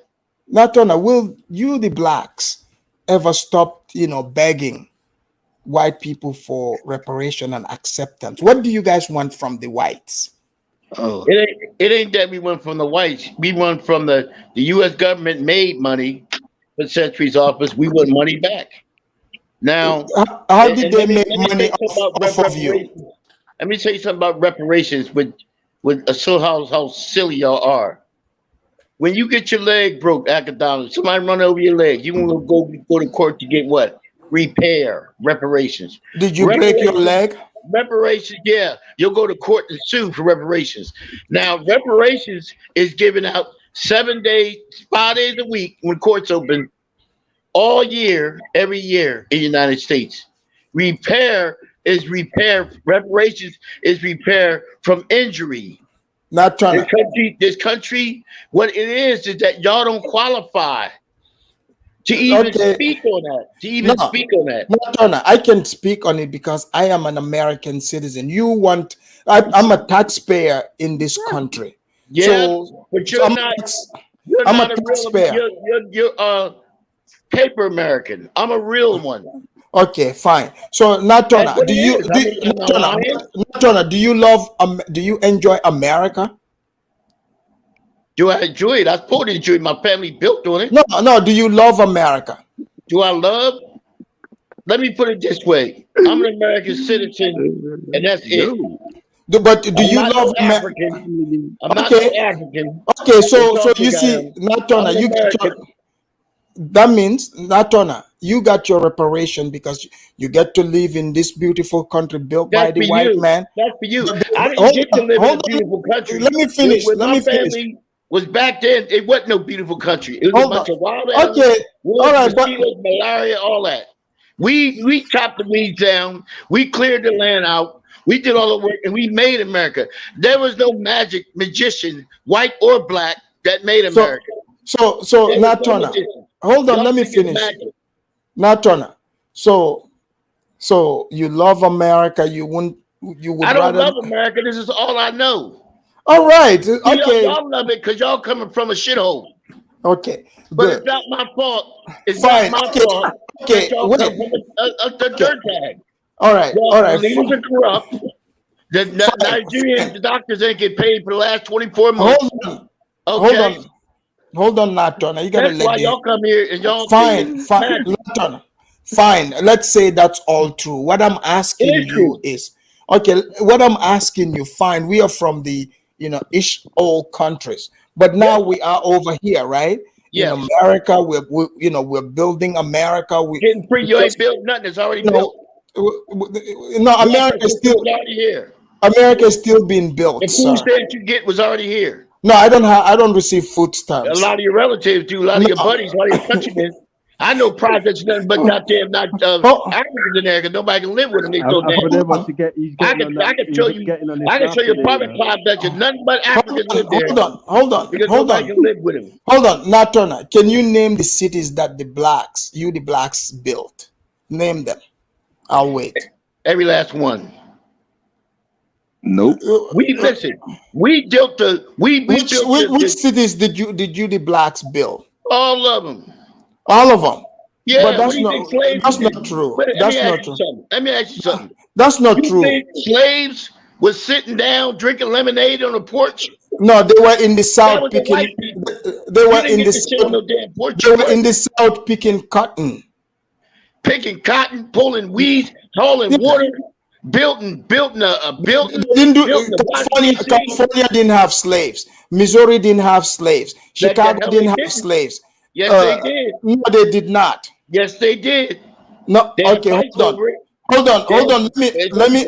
You said you guys built this. Let me ask our professor. Hold on. Here.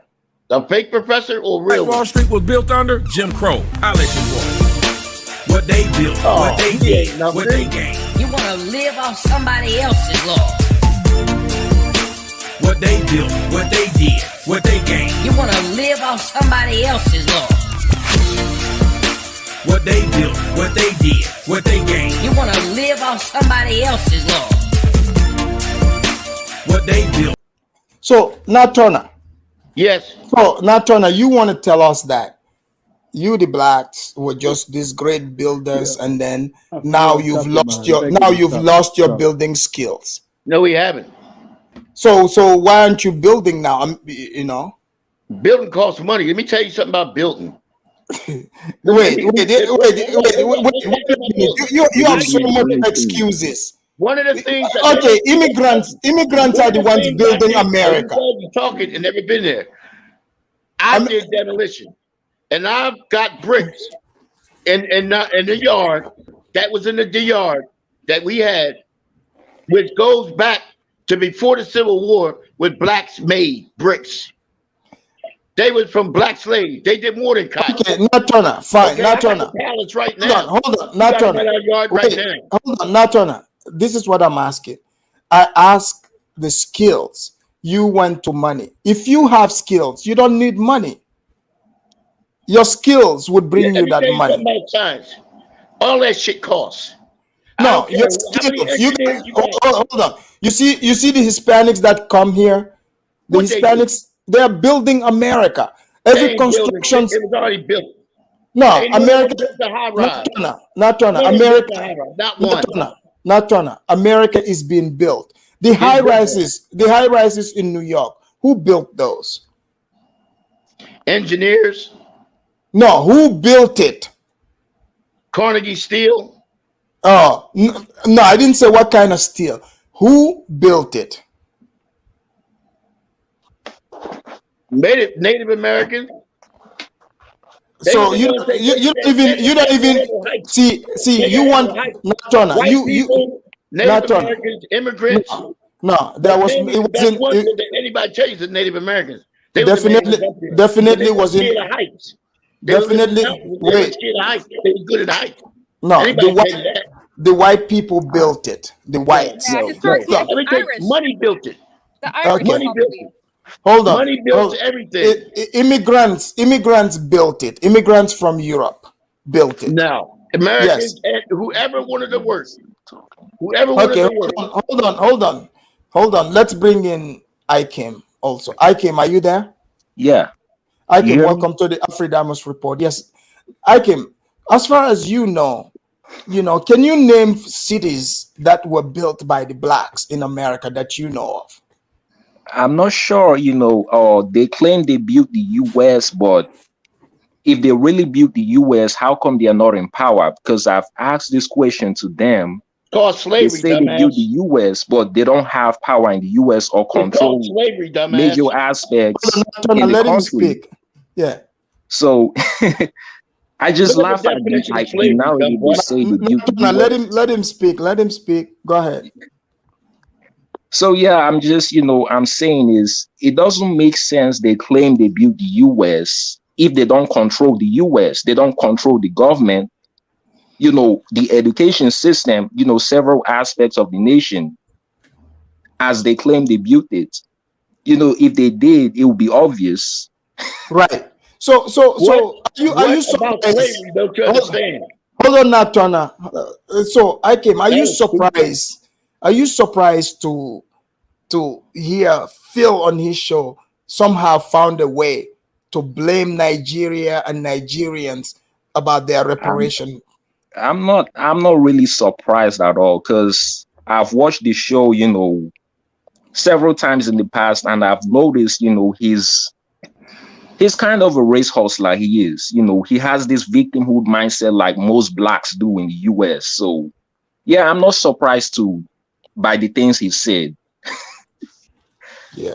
Yeah, thank you. Hold on, let me see. Yeah. Douglas, thank you for the super chat. Douglas said, I don't know how you can handle these bigots all day. Thank you for all your work. Thank you so much for the super chat. I mean, it's negrology class. As you guys know, at the end of the day, people would get their grades. Zongo said, at Afridamus, tell Nat Turner his people are busy in the hoods trying to be rappers, looking cool, gangbangers, and baby moms and dads. Thank you. Okay. So tell Zongo to come up, man. Tell him to come up. Oh, he can hear you. So Nat Turner, Yes. you want to tell me that the blacks did the blacks build Compton? Compton? Yeah. I don't know about the federal contracts in that. I'm just saying that they No, were what federal I mean, contracts. even so what happened? What happened to you guys' skills though? We had the skills, but when you build a house, the white people take it.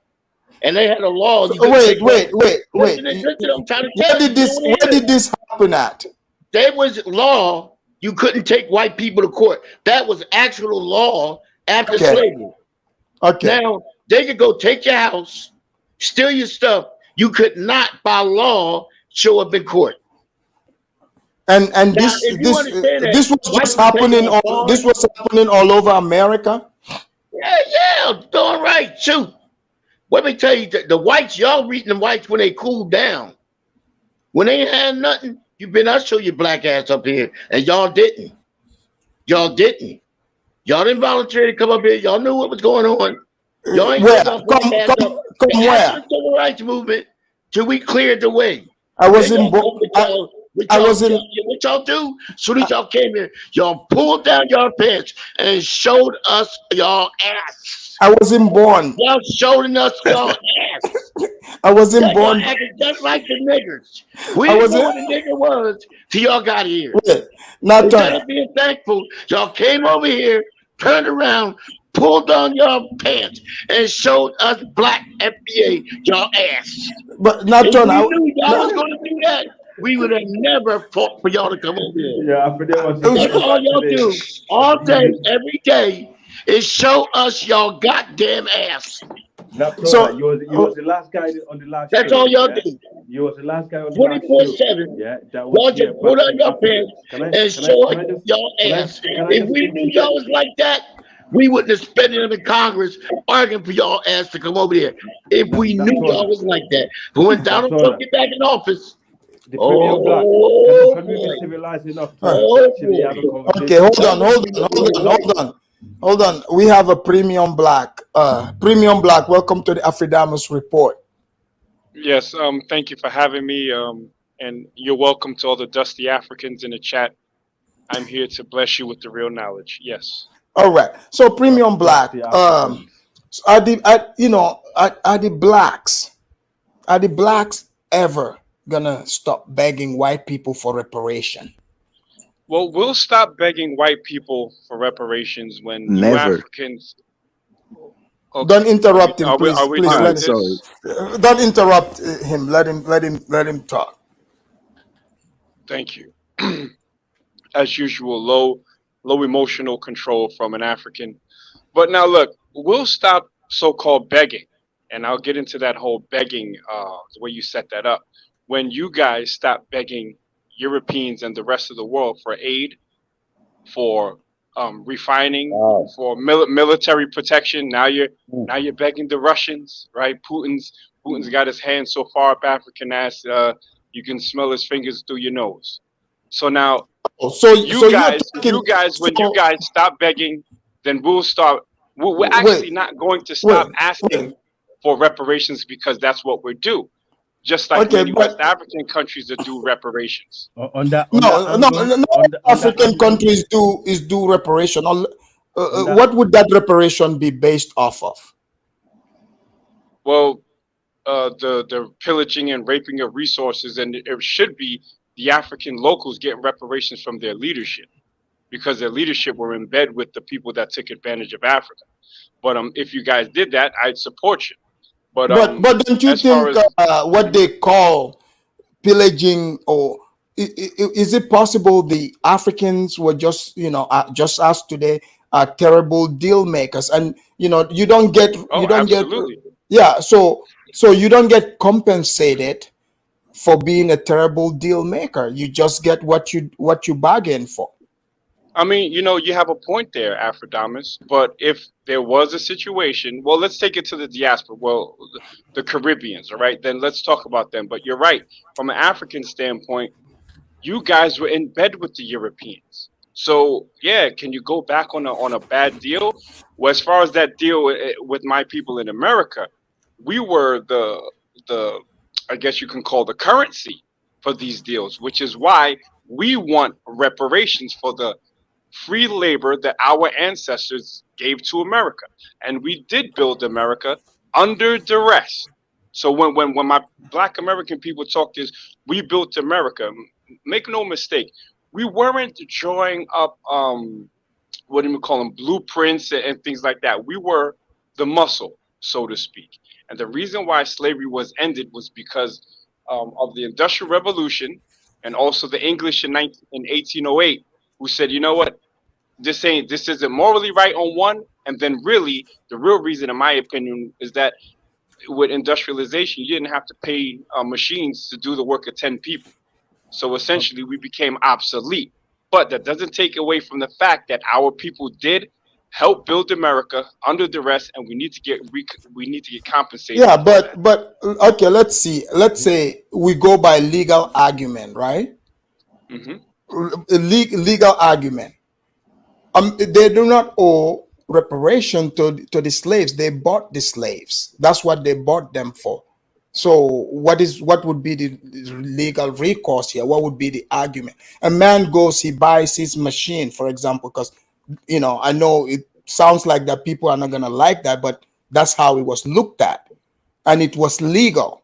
So, and then that trade was over. It's no longer legal, and they're no longer doing it. How can one say those people owe anything if they bought those slaves? Well, now here's the thing. Are you saying, because yes, I understand your legal construct of this, but there was also illegal transporting of slaves after 1808, after the English outlawed it? There were Africans that were in cahoots with criminal Europeans that were still transferring slaves or enslaved Africans to America. Yeah, but again, I get that. But what I'm saying is that still all have to be proven, right? If those so wait, people, hold on, brother. You didn't even let me finish answering. You didn't even let me finish answering, Aphrodamus. So on the legal concept, right? I just showed you that there was illegal trading after 1808, right? So that's a whole nother can of worms. But for you to just speak on the legal aspect, then you would have to, if you're on that side, say that you are cool with the selling of human beings just because it was legal. There was a whole other bunch of things that were legal back in the day that are no longer deemed legal. Right. And being that America still benefits off of, or at least we gave them a kickstart with the free labor, and they've been rolling ever since, or we've been rolling ever since, then that what do you call it? That labor has to be paid back. And not only that, reparations is to repair. It's to repair. It's not necessarily to repay. America did not become what it is off of slavery. America became what it is. America became what it is today because of the Industrial Revolution. It's true. The Industrial Revolution is what made America what it is today. And when they came, where did the Industrial Revolution take place, Aphrodamus? In America, it was people that invented machines. It started in England, actually. Okay, it started in England, right? But America, like especially after World War II, that's what made them the superpower. When America, the dollar, became the international currency. But it's not. Hold on, let Aphrodamus and I speak. Yes, it's not. So for instance, yes, at one point, like some of the southern states, like at one point they say cotton was king. right? But we can literally go back and look at America's GDP. We can look at America's exports. You know, the North, which stopped slavery, had, you know, their economy was better than the South. Right. Yeah, which is why they even won the war, because they had more money. And even today, if you look at it, even today, hold when on, you look at Afrodamus is speaking. Let him finish, and then I want to respond to him. even today, if you look at it, the slave holding states, the slave holding states, Are the most of them, they are the poorest in the United Right. States. So now They are let me the poorest. answer your question before you go too far. I want to have a back and forth with you. So now, yes, the Industrial Revolution. Oh, Jesus Christ! White Guys, Jesus, let him please talk. come into this African and shut him up while I'm speaking, please, White Jesus. Too much, bro. No, bro, I didn't even say anything. I didn't even say anything. Afrodamus is speaking with a long, drawn-out explanation, and I want to respond to him. Let me respond. Cool. So yes, the Industrial Revolution started in England specifically, right? These are the same people that stopped slavery. And in that, Africans still were trying to continue it. There were other Spanish and other people that were continuing after. So you have the illegal element. Now, America did get rich off the Industrial Revolution. But when we say foundational Black Americans, the foundation, the clearing of those fields for those steam engines to run on were cleared by my ancestors. All the infrastructure was built by my ancestors under duress.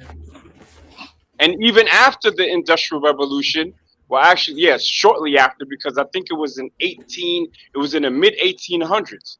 Slavery wasn't ended until 1865. So then you have like a 20 to 30 year window where we were still like working in tandem with these machines until it was abolished, because every farmer couldn't afford these new machines, so they were still doing it old school. And you still have people doing it old school nowadays, like in your country or in Burkina Faso, where they're still picking cotton by hand.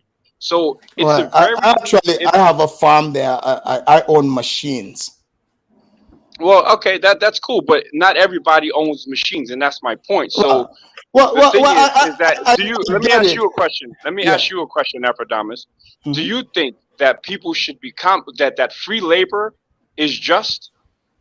Well, it's not about what I think. I'm going by the legality. It is about what you think. It was legal then, but it's no longer legal now. It was legal then, but it's no longer legal now. It was legal then. Drop your dad, please. Wait, hold on. See, this guy is trying to run interference, and this is why when I get an African one-on-one, they either cut me off or they run interference, because y'all can't stand on the actual facts. Right. So we're talking about what was legal, and we're talking about what was legal, right? Yeah, it was legal to own slaves. It was legal, but doesn't mean that it was morally correct. Number one, and Africans love to wave the moral flag, right? It also doesn't mean that I'm not waving any morality on anybody. I'm going by. That's what you always guys talk about. African culture. Which guys? Not me. You talking to me? Let's go by what I say. It's not about, I'm not putting my morality on anybody. What I know to be true. It's not about what I believe or not believe. This is what the reality was. Wait, what was the reality? Was the reality that it still went on after it was deemed legal by England? Illegal by England? England did not run America. America was an independent country.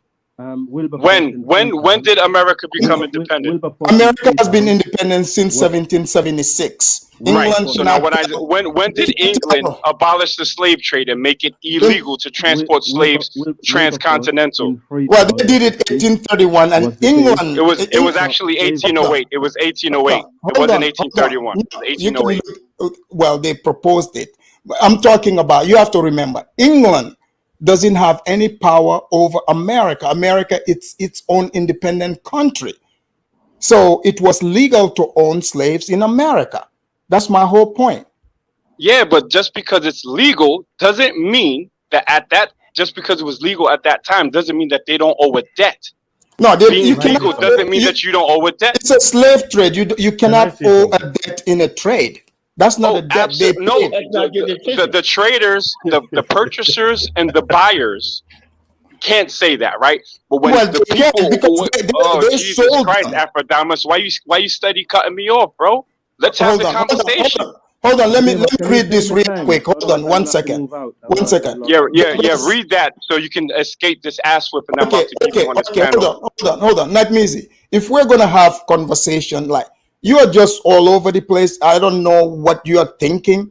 You're talking interference. Let's just stick with the topic. I'm not thinking any other thing other than what's in front of us. Can we make a commitment to each other right now, Aphrodite, before you read the super chat, to at least allow each other to finish the point before we jump in? Can we commit to that? Okay, hold on.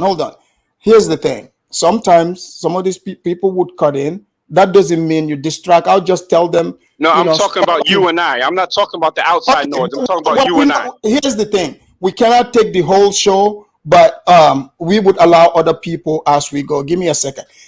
Douglas, thank you for the super chat. He said, Nat Turner seems to stuff himself with lots of food from American prosperity. He's had his reparations already. Thank you for the super chat. I just want to say something. Okay. So wait, hold on. Because we were already somewhere. The reason why I asked that question, okay, was to see if we could have an honest conversation about it. Okay. But if you won't even commit to not cutting someone off mid-sentence on the strength that you're the host, I'm saying, look, when you speak, I'll give you 100% silence, and then give me the same, but you don't want to even commit to that. Hold on, Nagmizi. I'm the host of the show. You have to respect the way I run it, right? So I'm letting you speak. So like when somebody says something, you get totally distracted. You're saying little things like they interfere in blah blah. That's not necessary. We're just having conversation. So we get somewhere. But that's not conversation. Be an African, right? You guys are civilized, right? Africa is the cradle of civilization, but yet you can't have a conversation without having other people come in. That's the thing. Aphrodite, I'm telling you right this. If you and I had a conversation and we allowed each other to speak, I would cook you on your own panel. I challenge you right now to shut everybody up and let's go back and forth. Okay. Exactly. I see where your mindset is. So you think you come in here? I want to smoke. I want to smoke. Let's get it. Okay. You think you here to cook me? Go ahead, do your cooking, guys. No. Let's have a conversation. That's what I'm saying. Go ahead. We're having a conversation. So let's go. Let's continue. Where were we before? You asked me. I said slavery. It was legal. They do not owe anything. If you own a property, you bought it. You do not owe anything. It's no longer legal. They set them free. It's over.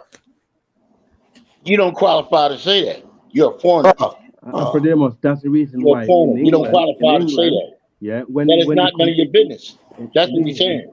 In England, when the compensation for slaves started, they did not compensate the slave. They compensated the slave. The owner. Yes. And that did not finish until 2015. Yes. That's the last time the Royal Bank of Scotland stopped paying the slaves' owners. And these people do not live far away from me, right? Okay, allow Nagmizi to finish his point. Nagmizi, you have the floor. Go ahead. Thank you. So what we have here is you're trying to establish that legality frees you of having to pay reparations. So I'll give you precedent. I'll give you a legal precedent. The Japanese were put in internment camps, right? But they still got reparations. That's not reparation. The Indians also got reparations after they had their land, or they were forcefully removed from their land, which at that time was legal, but they still got reparations. So just because it's legal doesn't absolve you of having to pay for what has caused generational trauma and generational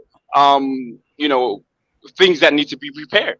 Okay, the Japanese, their personal properties were taken from them. These were people themselves who were put in this camp wrongfully. It's not like it's like legal, like slavery, and took, they put themselves in this legal bind. It was illegal from the root even to round them up and take their properties. So yes, it's fair, to pay them back for what they took from them. Their children got paid. The Indians, grandkids got paid. Let him finish. Let him finish. The Indians were on their own land. Some of them, they signed treaties with the white people, and they moved them. And the white people broke the treaty down. Somehow they took it upon themselves, to say, okay, we took your whole land and compensate them for that.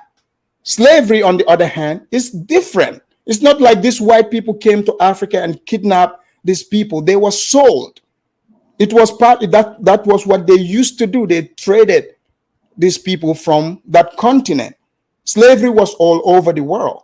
So they brought their slaves to America, South America, different places. So it's not the same thing. So the Indians, the country was taken from them. The blacks who were brought here were sold from their own people. So when the Indians' land was stolen, was there any legal constructs at that point? Well, the white people, right? The white people the white people won, right? They took the land. So they decided that, okay, fine, we broke these treaties. The winner decide. It's like, okay, this is what I'm going to give you.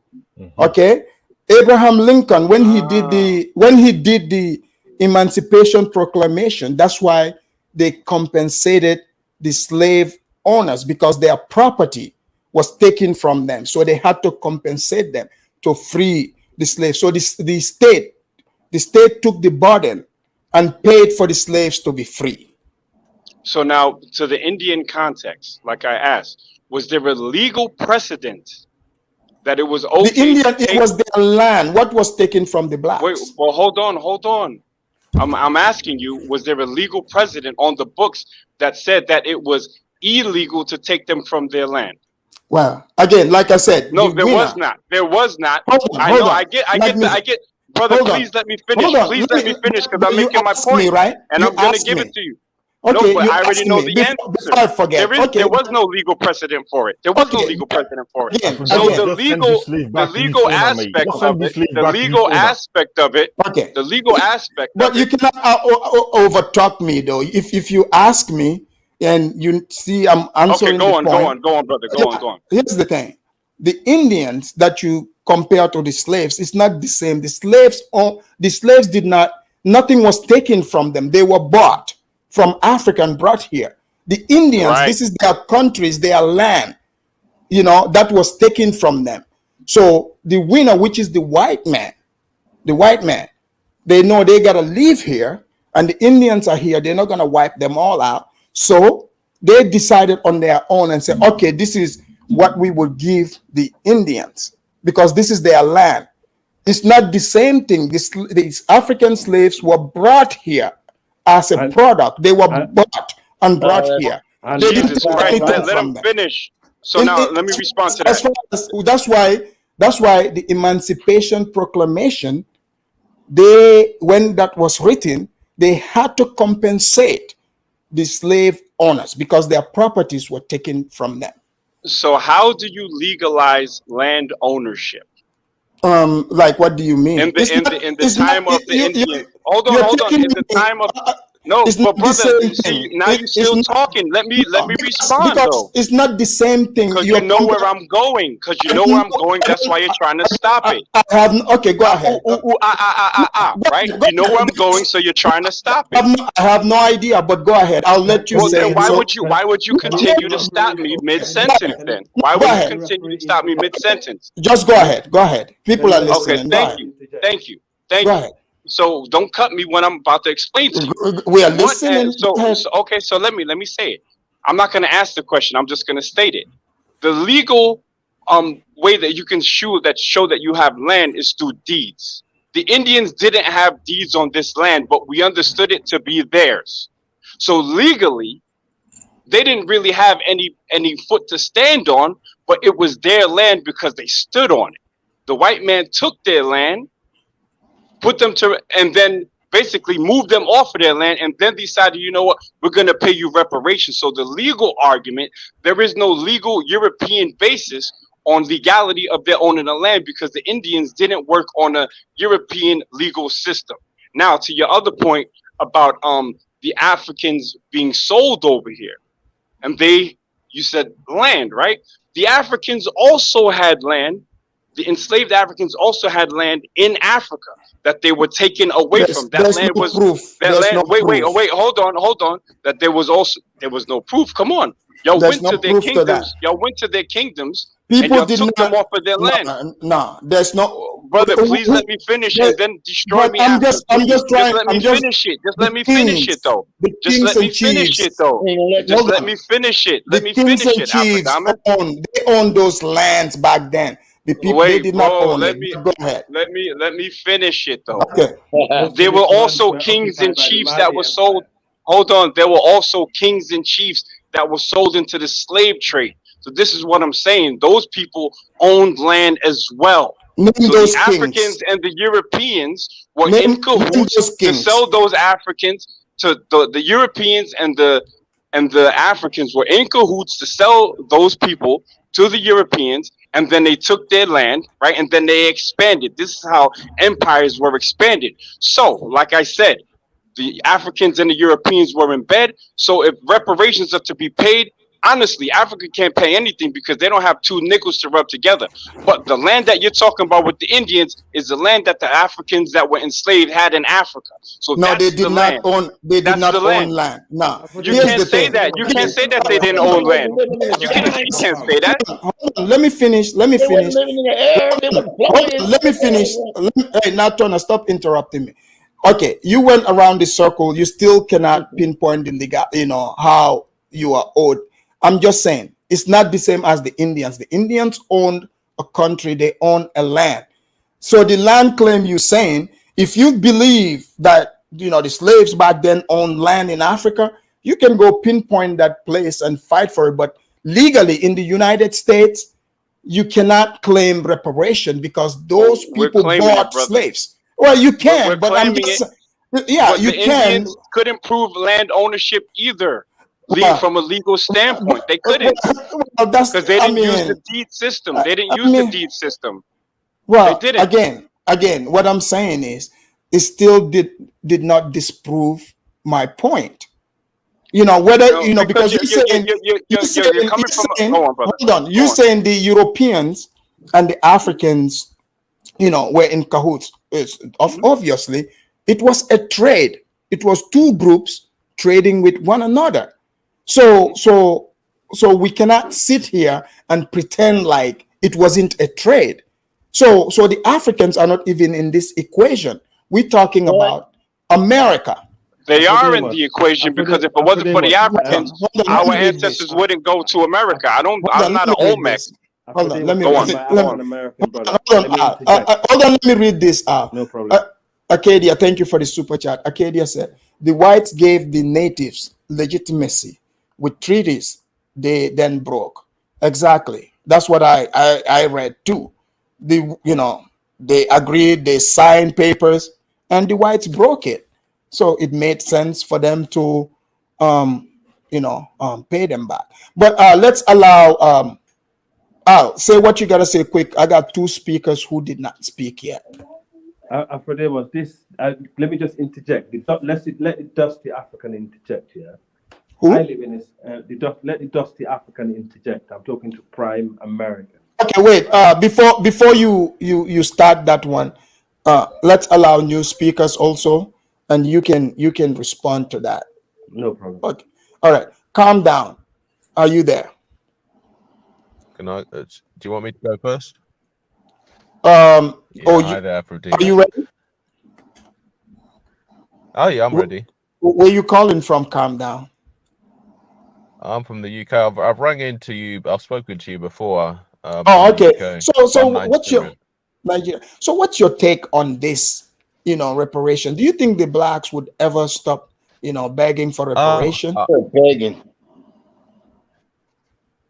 Go ahead. No, I mean, to be honest, if we're honest, the whole legitimacy is begging. So what else are they going to do if they don't beg? In all honesty, and in regards to your the argument, the whole are they entitled to anything? They seem to be bringing this from an emotional stance. They're not looking at things as facts. Like, I'm sorry to say this, but whites in America view them as outdated. So it makes no. Oh man, done by actual Africans. Sorry, we missed that part. Got these people. I mean, homemade internet. Hold on, we missed that part. Calm down. You were saying the white people don't view it as. That's where we lost you.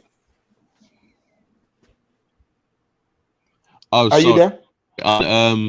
The white people view them as outdated farm equipment. So yeah, so it makes no sense that they're going to compensate a group of people now that didn't actually do the work, when the people that did the work, they weren't even considered human beings at the time. Like, it's just, people are looking at this from an emotional standpoint, but we should be looking at it from a factual standpoint. Okay, all the arguments I'm hearing for reparations are all emotional. We deserve this. Nat Turner, shut up and let me finish. Okay, you can. It's not emotional. I don't see that. Yeah, whatever. Anyway, that's the way I see it. It just sounds like emotional babble to me. But that, hey, I'm just a tether. But it just all sounds like emotional babble to me. They don't owe you anything. You can't make them give it to you. So the real question is, what are you going to do about it?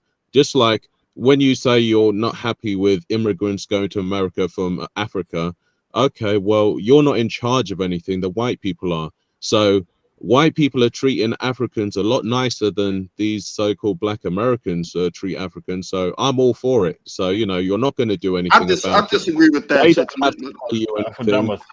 Hold on. Okay. Emotional babble. Anyway, I'll catch you guys later. Bye. All right, thank you. Let's bring in Dart. I love how he wasn't interrupted at all. Let's bring in Dart. Yeah, I couldn't have said it any better from Mr. Calm Down. Of course, you know, it's just that way of saying things, being British. And like I say, Afudamas, one thing I can say about you is when you're right, you stick by your guns and all that stuff, and you don't stray away. So he's not right. Hold on. He's talking from an American standpoint and an American standpoint alone and all that stuff.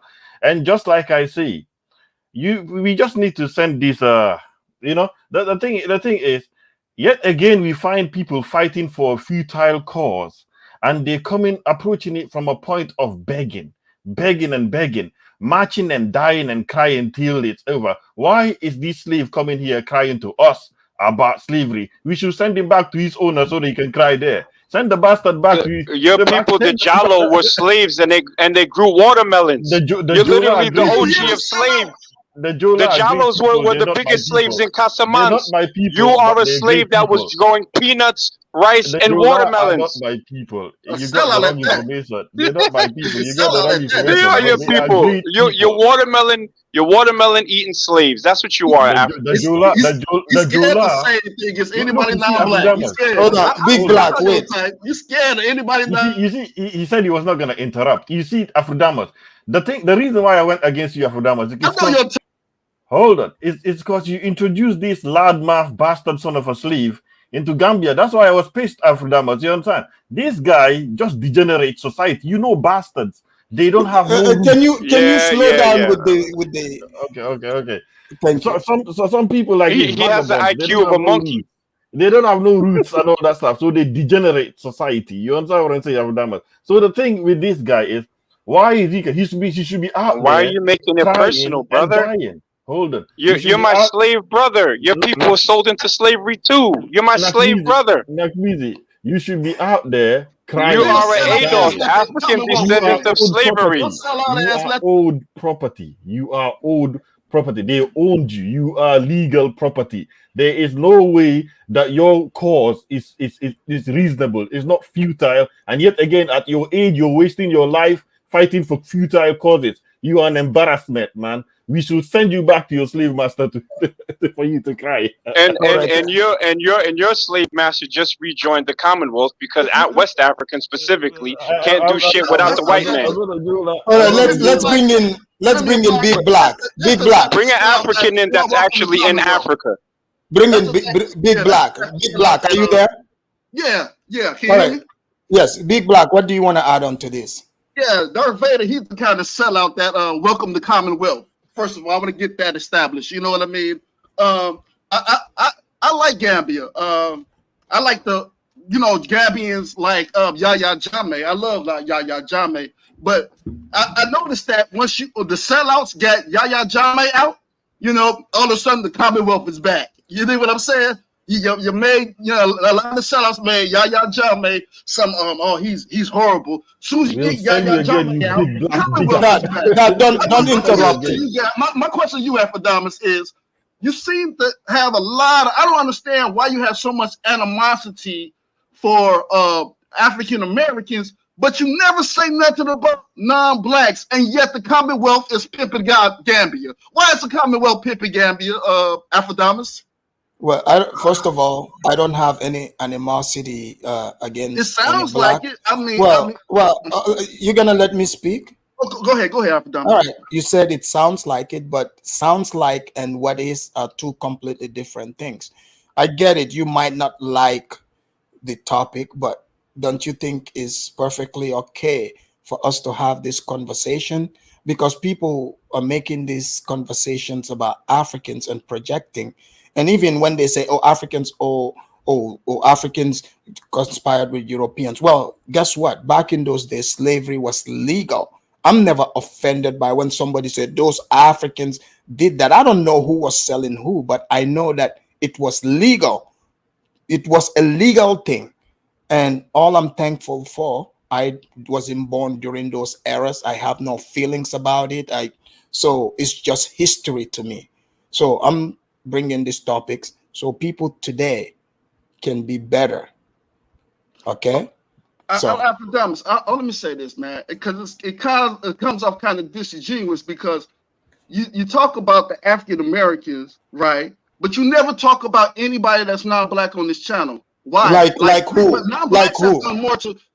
Non-blacks have done more negative. But why would I talk about why would I talk about non-blacks if I'm because black? they've done more to Africa than black folks. Stop crying, you big black man. Wait. I'm not Hold talking to you, Darth Vader. We Hold always on. promise you a sellout. Hold on, Big Black. Hey, So Darth, do you shut think? your slave ass up, Darth. Big Black. Do you think I'm speaking in terms of saying black people in America have done harm to Africa?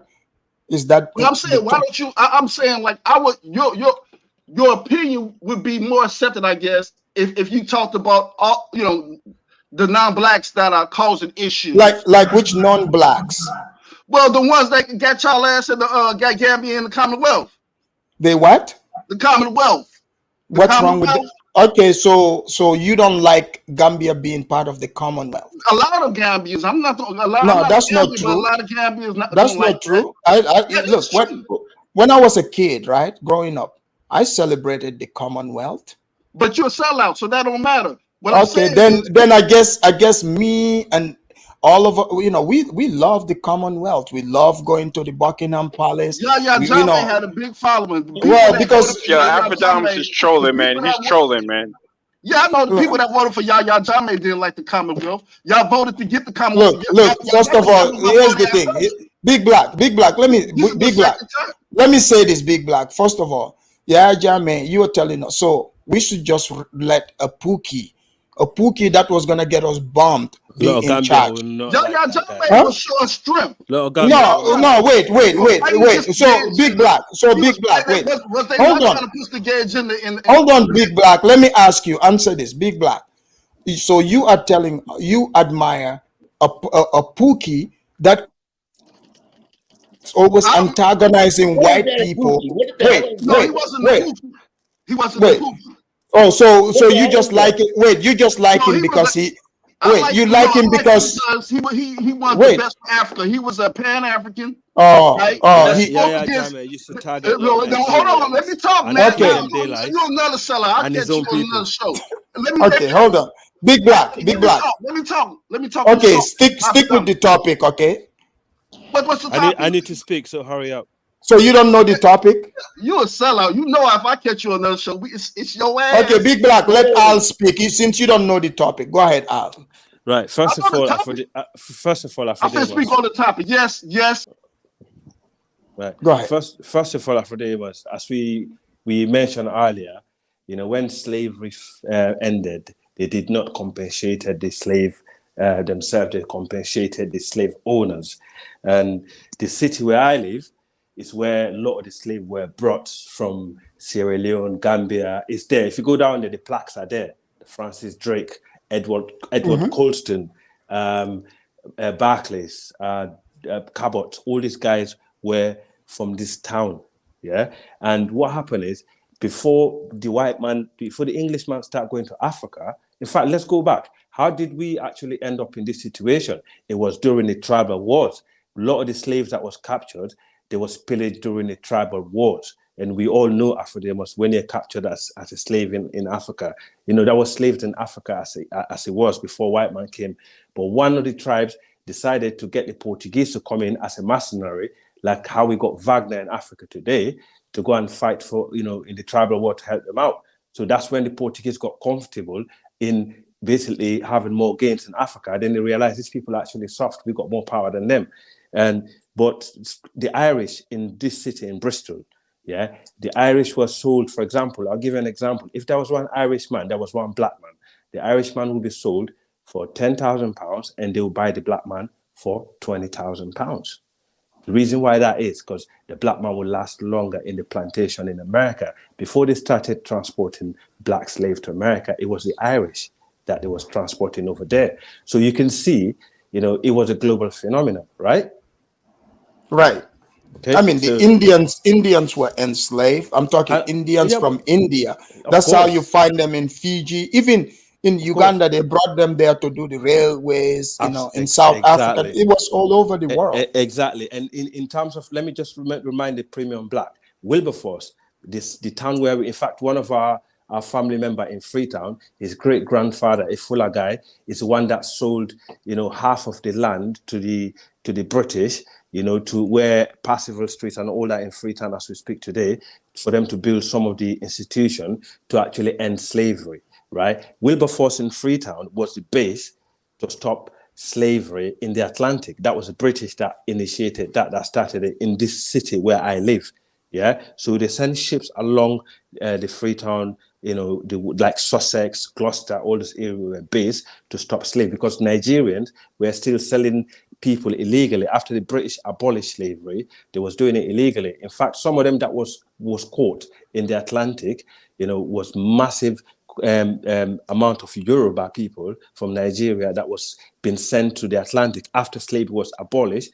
But luckily, our ancestors, rest in peace, because they're great people, they actually offer them that, they actually take them in. That's why we got, in fact, our mayor right now in Freetown, she's actually a Yoruba person from that historical link. So you can see we Africans, we already, in fact, Liberia, yeah, it's our ancestors that gave you the land to come and live in Liberia. We gave you that land to come and live. So you can see we dusty Africans, yeah, we're not that bad. So what happened in Liberia? My African-American brothers, the African-Americans that came to Liberia started treating the locals, like the way the whites treat the blacks.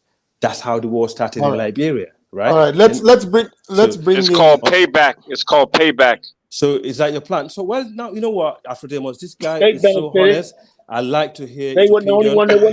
Now I hope us African children are listening. Bro, to this don't and we're take it learning. too personally, bro. Just chill, man. Let's bring in Douglas Ray. Douglas, are you here? I just wanted to say that there are a lot of people that believed that black people would be like this, that unless white people helped them out, black people were destined for failure. And it just seems like black people can't get off of this reparations thing. I mean, it should be obvious that we're not going to be getting any reparations by now. There's no way. I don't Yeah, you're understand not why one of there's them. slavery existed all over the world for Well, we're not dealing with the thousands world. We're of dealing with the years, United Hold on, States. and yet Anatona. we are the only ones to cry It's no this way. much about it. It's time to stop. We are the joke of the world. It's not like nothing happened And to us, you're but we crying to know the that the people that first done it people in to the you as well. chain. You know, let me just Stop. remember. Al, Yeah, sorry. stop cutting the man off. Go ahead. After there was a good night, yeah, to No, everyone. no. Love family, yeah. Okay. Yeah, go ahead, Love. Douglas. Take care, everyone. Love. Okay, bye.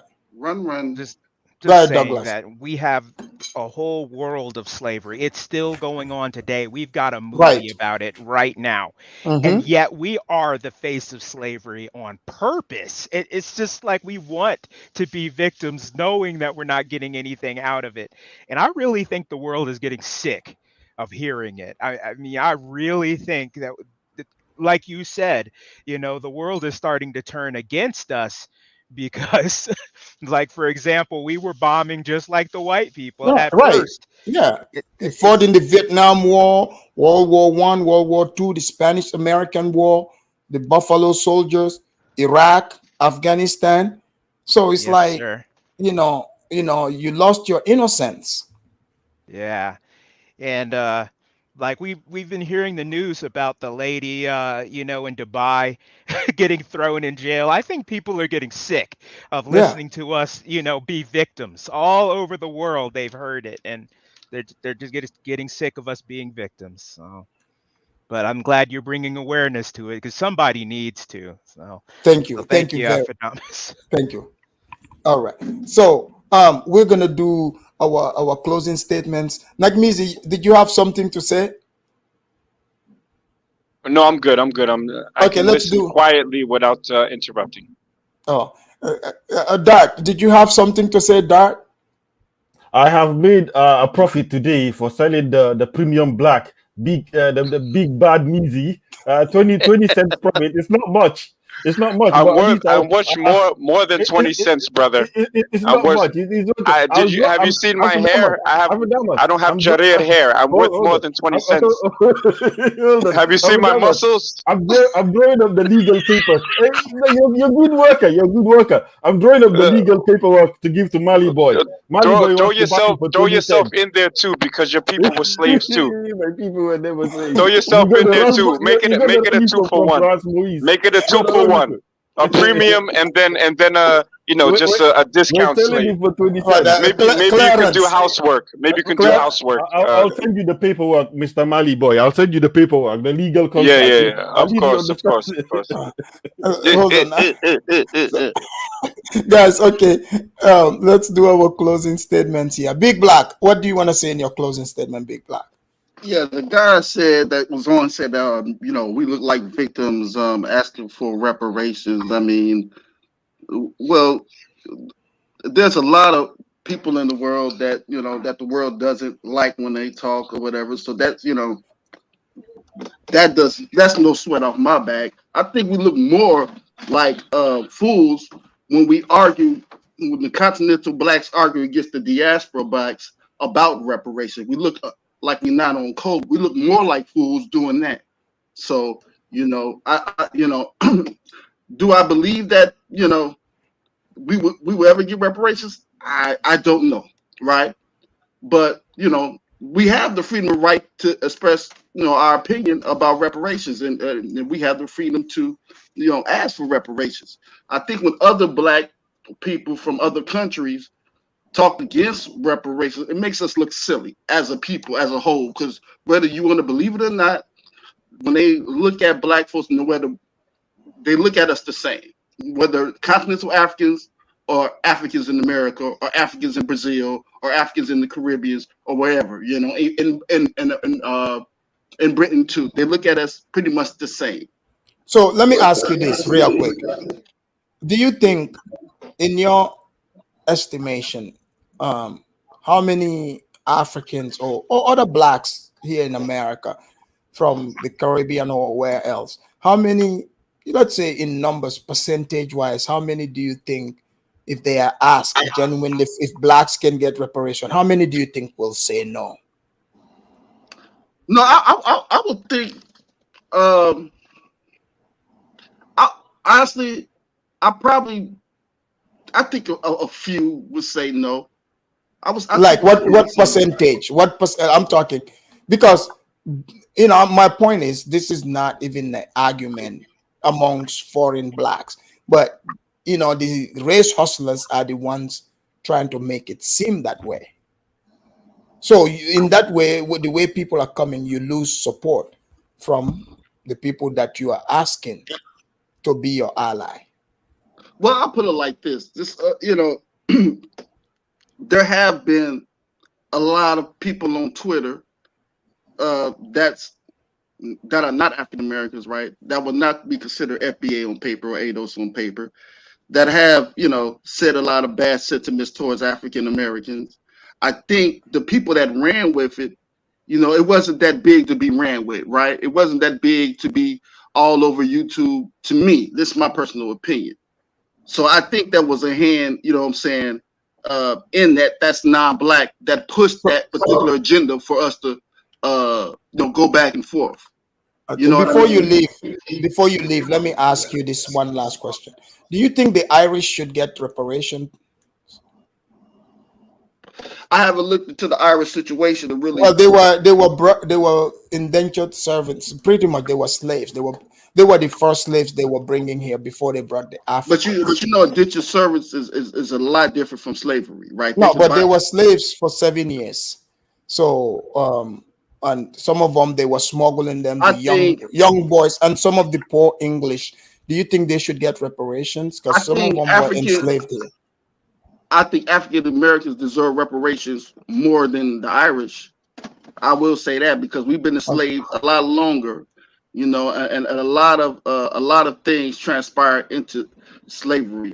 In slavery, it's one thing, the whole selling of slaves, which is something we shouldn't have been a part of, right? As far as like Africa, us, and I'm talking about black people as a whole, as a group, right?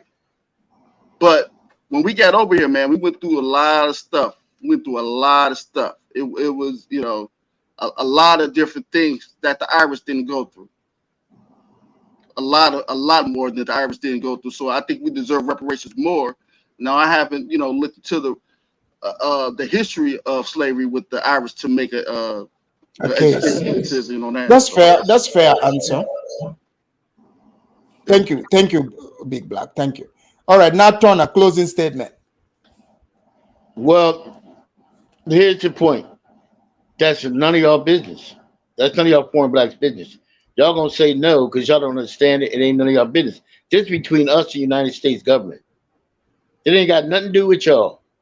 Y'all foreigners come over here, and the first thing y'all do, y'all think y'all can get in our spaces. Y'all don't speak for us. Y'all gotta know y'all story is different. American story, slavery and all that, it's not y'all's story. Y'all don't have nothing to say on that. Y'all saying that y'all don't like it. Well, y'all chose to come here. And let me tell you, in America, the door swings both ways. Let me ask you this real quick. The door swings both ways. Let me ask you real quick. Just the way that y'all came. Let me ask you. Y'all don't like the reparation thing? Y'all don't like whatever it is about America? The door swings both ways. Okay, fine. Now, Turner, let's say they agree to reparations, right? But since, let's say America agrees, they're like, fine, we're going to cut the check whatsoever. But these checks, you will have to go collect it from the original countries where the slaves came from, the Africans. So they would send the check to Nigeria, Ghana, my country, Gambia, Congo. Well, the Africans. Wait, the Africans were the ones that worked. Those are the ones who were stolen and brought here. So if they say that you gotta go collect the check from there, would you give up? No, because the generations of people that was here was slaves. Their children were slaves. So the thing is that, but anyway, let's say this. So it is a personal thing between us, FBA, and the U.S. government. So if an African have a child with hold on, Nathan. If an African have child with FBA, can they get reparation? They gonna get it from their parents, but they can't lead nothing because they got dual citizenship. They got They what? dual loyalties. You said they That's can't what leave? the Africans trying to do. But if anything, try to get with my relatives, I'm gonna tell my relatives, I'm gonna cut them off. So wait, Natona, let me ask you this: what if they approve of reparation and I decide to go get 3 FBA baby mamas? That's 3 checks from 3 kids. That ain't for gonna me. happen. Huh? Ain't gonna happen. It is child support. How you? They're gonna get it in child support. No, Whoever do that, it's a dumbass black person. They stupid as hell to fuck with some damn busty Africans. That's stupid as hell. If they do it, they dumb. If anybody do that in my family, voodoo, I don't know you. You're out. They go with them. Go with them. Go in your bamboo hut and whatever the hell you gonna do. Yeah, we're taking that check. We're taking it back to our huts. Nah, they ain't happening. Yeah, what y'all doing? Donald Trump about to send y'all, the Republicans about to send y'all back with nothing but the goddamn spear y'all came with. But Natona, why are you so much against us taking the checks back to our huts in Africa? It's not yours. No, it is ours. No, if the Africans did not sell the slaves, you wouldn't be, asking for reparation. There was blacks already here, man. My family goes back. You don't believe it. Oh, then you don't get reparation. If your family was family book that go back generations, your mouth would never close. You'd be shocked. So you don't get reparation then, since your people were not enslaved. Of course I get it. No, you don't. If they're not from Africa, you don't get reparation. No, they took people there. No, they took people from they snatched babies. Where? They trained the alligators and they took them and they tell you wherever you come, they can tell you come from the damn moon. You don't understand what slavery was. It wasn't no goddamn youth and health services. It wasn't no goddamn services back then. It was wild in America. Y'all see everything. Y'all looking at y'all come when the ice is on top. But hold on, Natona, didn't you tell me you were from Ghana? Like your great grandfather was from Ghana? I never tell you that. You keep saying that. In the last show. Listen, even let me tell you, them DNA tests are fake. I'll tell you why. Why? I'll tell you why. Because those countries was made up and named by Europeans. The location, the people are still they're still the same. It's still the same people. Tribe called Gambia. No, Gambia was there. Called Nigeria. Never. Look, but the people are there the same. Those DNA tests you sent for are not court ordered. They can tell you anything. Okay. They have no legal obligation to tell you the truth. So Natona, here's the thing. What if to get your reparation, right? You would need to take a DNA test, and if you're in your DNA, according to you, if it doesn't have African in it, you don't get a check. Nah, that's just something you made up. For one thing, I don't need no DNA. Hold up. I don't need no DNA tests. My yes, you do. We got birth certificates because we got blood. I can just go back to them. I can just take DNA with my relatives, my aunts, my uncles, Native Americans that's in my family. I got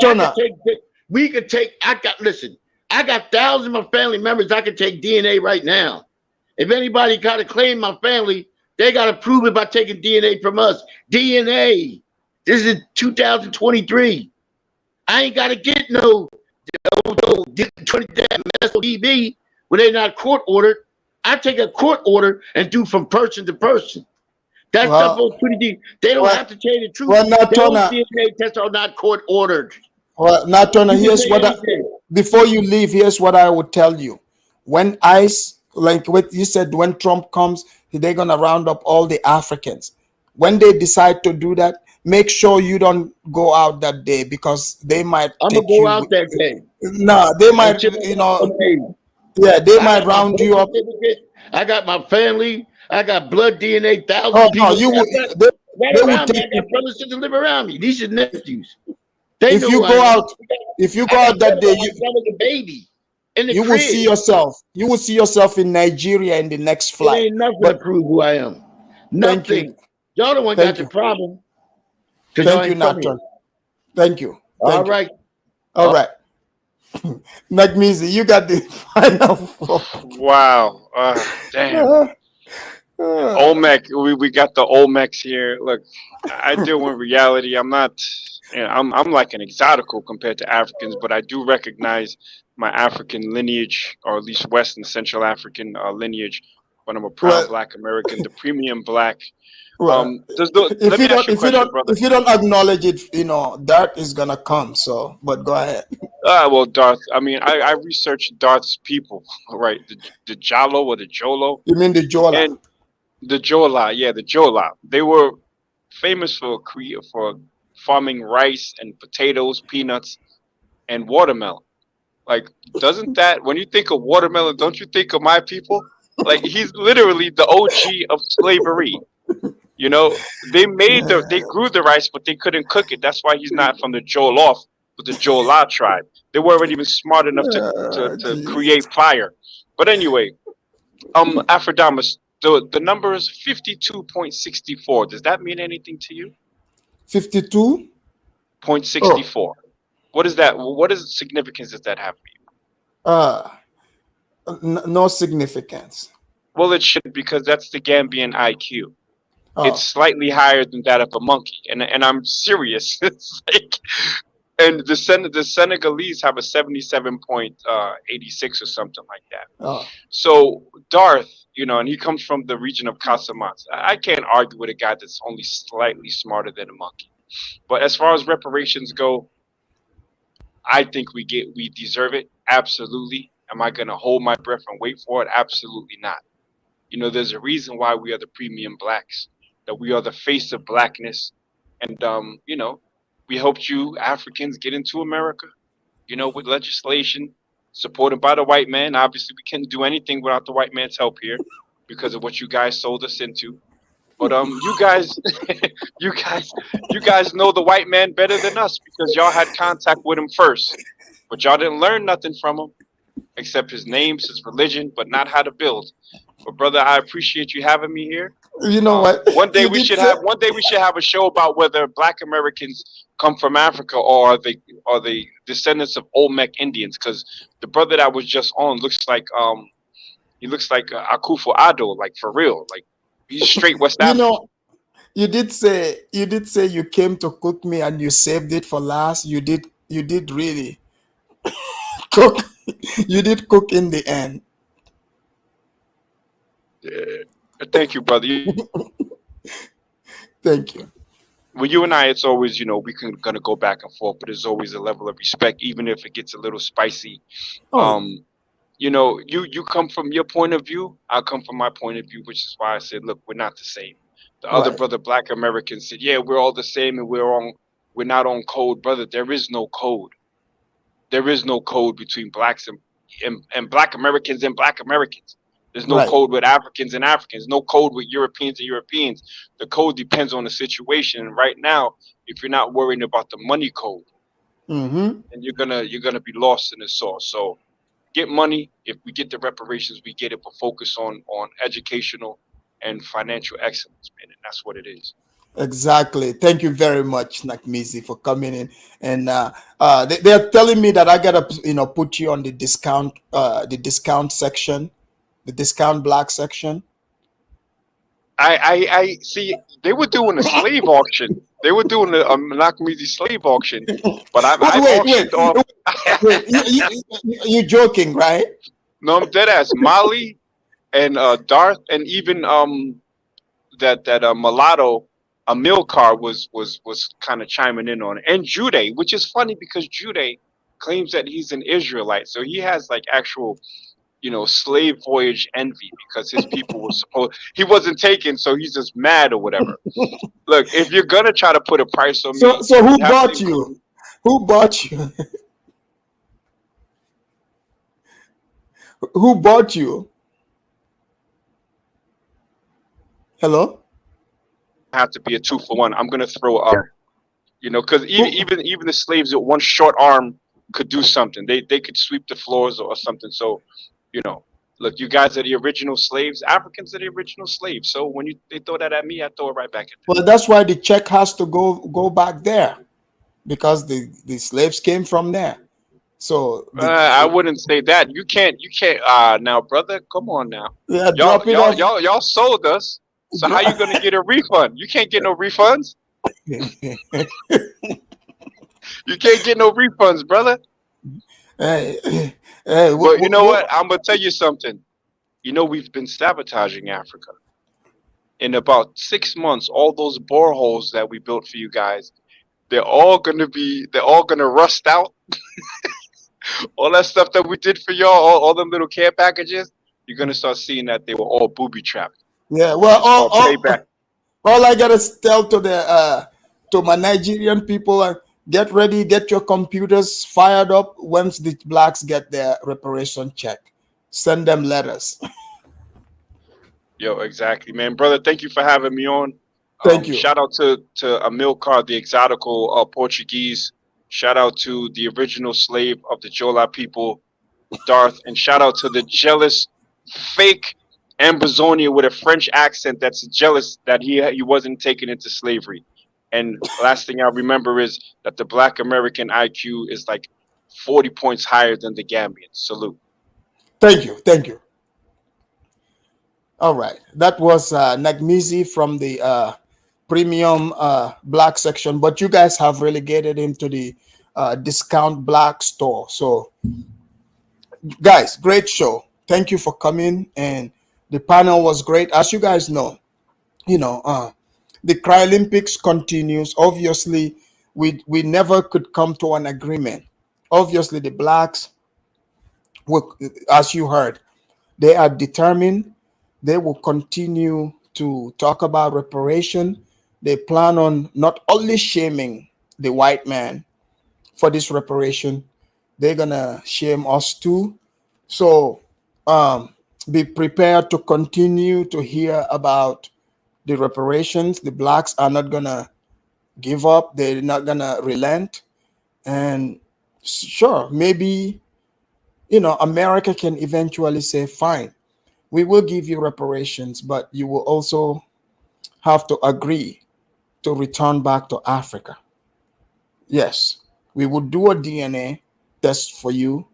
Whatever majority section, whatever majority country you're from, any family that accept the reparation will have to move there. Because if America, here's the thing, if America doesn't do that, they would have to encounter it in the future again. Because the ones that get the check now, you see, some of the old ones, they want check right now so they can blow it up before they die. See, if they don't spread it out and say, okay, you got to move to Africa, the ones that don't want to move can stay here. Because if they give it to them, the following generation going to ask also. So once they pass legislation, the ones that receive the check, you're moving to Ghana straight. Ghana, Nigeria, one of those places. You will have to move with your money. You're no longer going to be back here. Because if not, they would keep asking. This is the only thing that's going to stop the blacks from asking from reparations. Because if there's anything that the blacks are fearful of, is to permanently relocate them to Africa. That's like nightmare for them. Some of them will take the money though and go. Don't get me wrong. Some of them will, but most of them will not. So America, if you're listening, Joe Biden, if you're listening, get on that podium, look the blacks in the eye or at their church and say, okay, I woke up, I have decided to give you blacks reparations. I was watching a good show on the internet, and this guy gave me the greatest idea. I am willing to give reparation to you blacks, but here's the package. You take the reparation, you sign the papers. In fact, your check, you're not even going to collect it here. You're going to collect it at Murtala Mohammed Airport in Nigeria, or in Ghana, or in Senegal. We would even accept them if they're gonna come with money in Gambia. We would hold the check for the blacks at the airport. I would volunteer I would volunteer to be the guy that's going to hold the bag that has the checks, and take them. I would be the guy volunteering to do that. But once you sign, it's over. You can't speak on American politics. You can't say anything. And the blacks, I'm telling you, they will be like, no, we would rather stay with white massa. At the end of the day, the blacks love staying with their white massa more than anything. The reason why they are so mad at Africans, I'll tell you, is because they think that Africans are here to replace them, to cause their white massa to love Africans more than they do. When that is not the case. So I'm gonna bring part 2. I got stuff to do. It's been a great show. I hope you guys had a wonderful time. In fact, with this show that I did just now, I told you guys last week that they were reviewing my card to make sure I'm doing a good job, for the blacks to decide if they are going to give me like a permanent, black membership. And because of this show, they just approved it. Now I'm permanent black for life.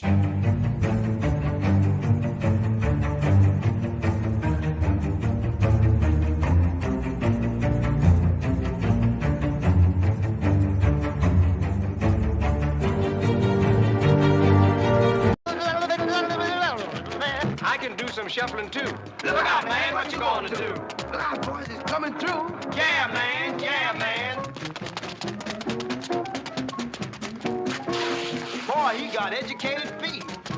Boy, I practice all the time. Here's one I sat up all night trying to do. Get this.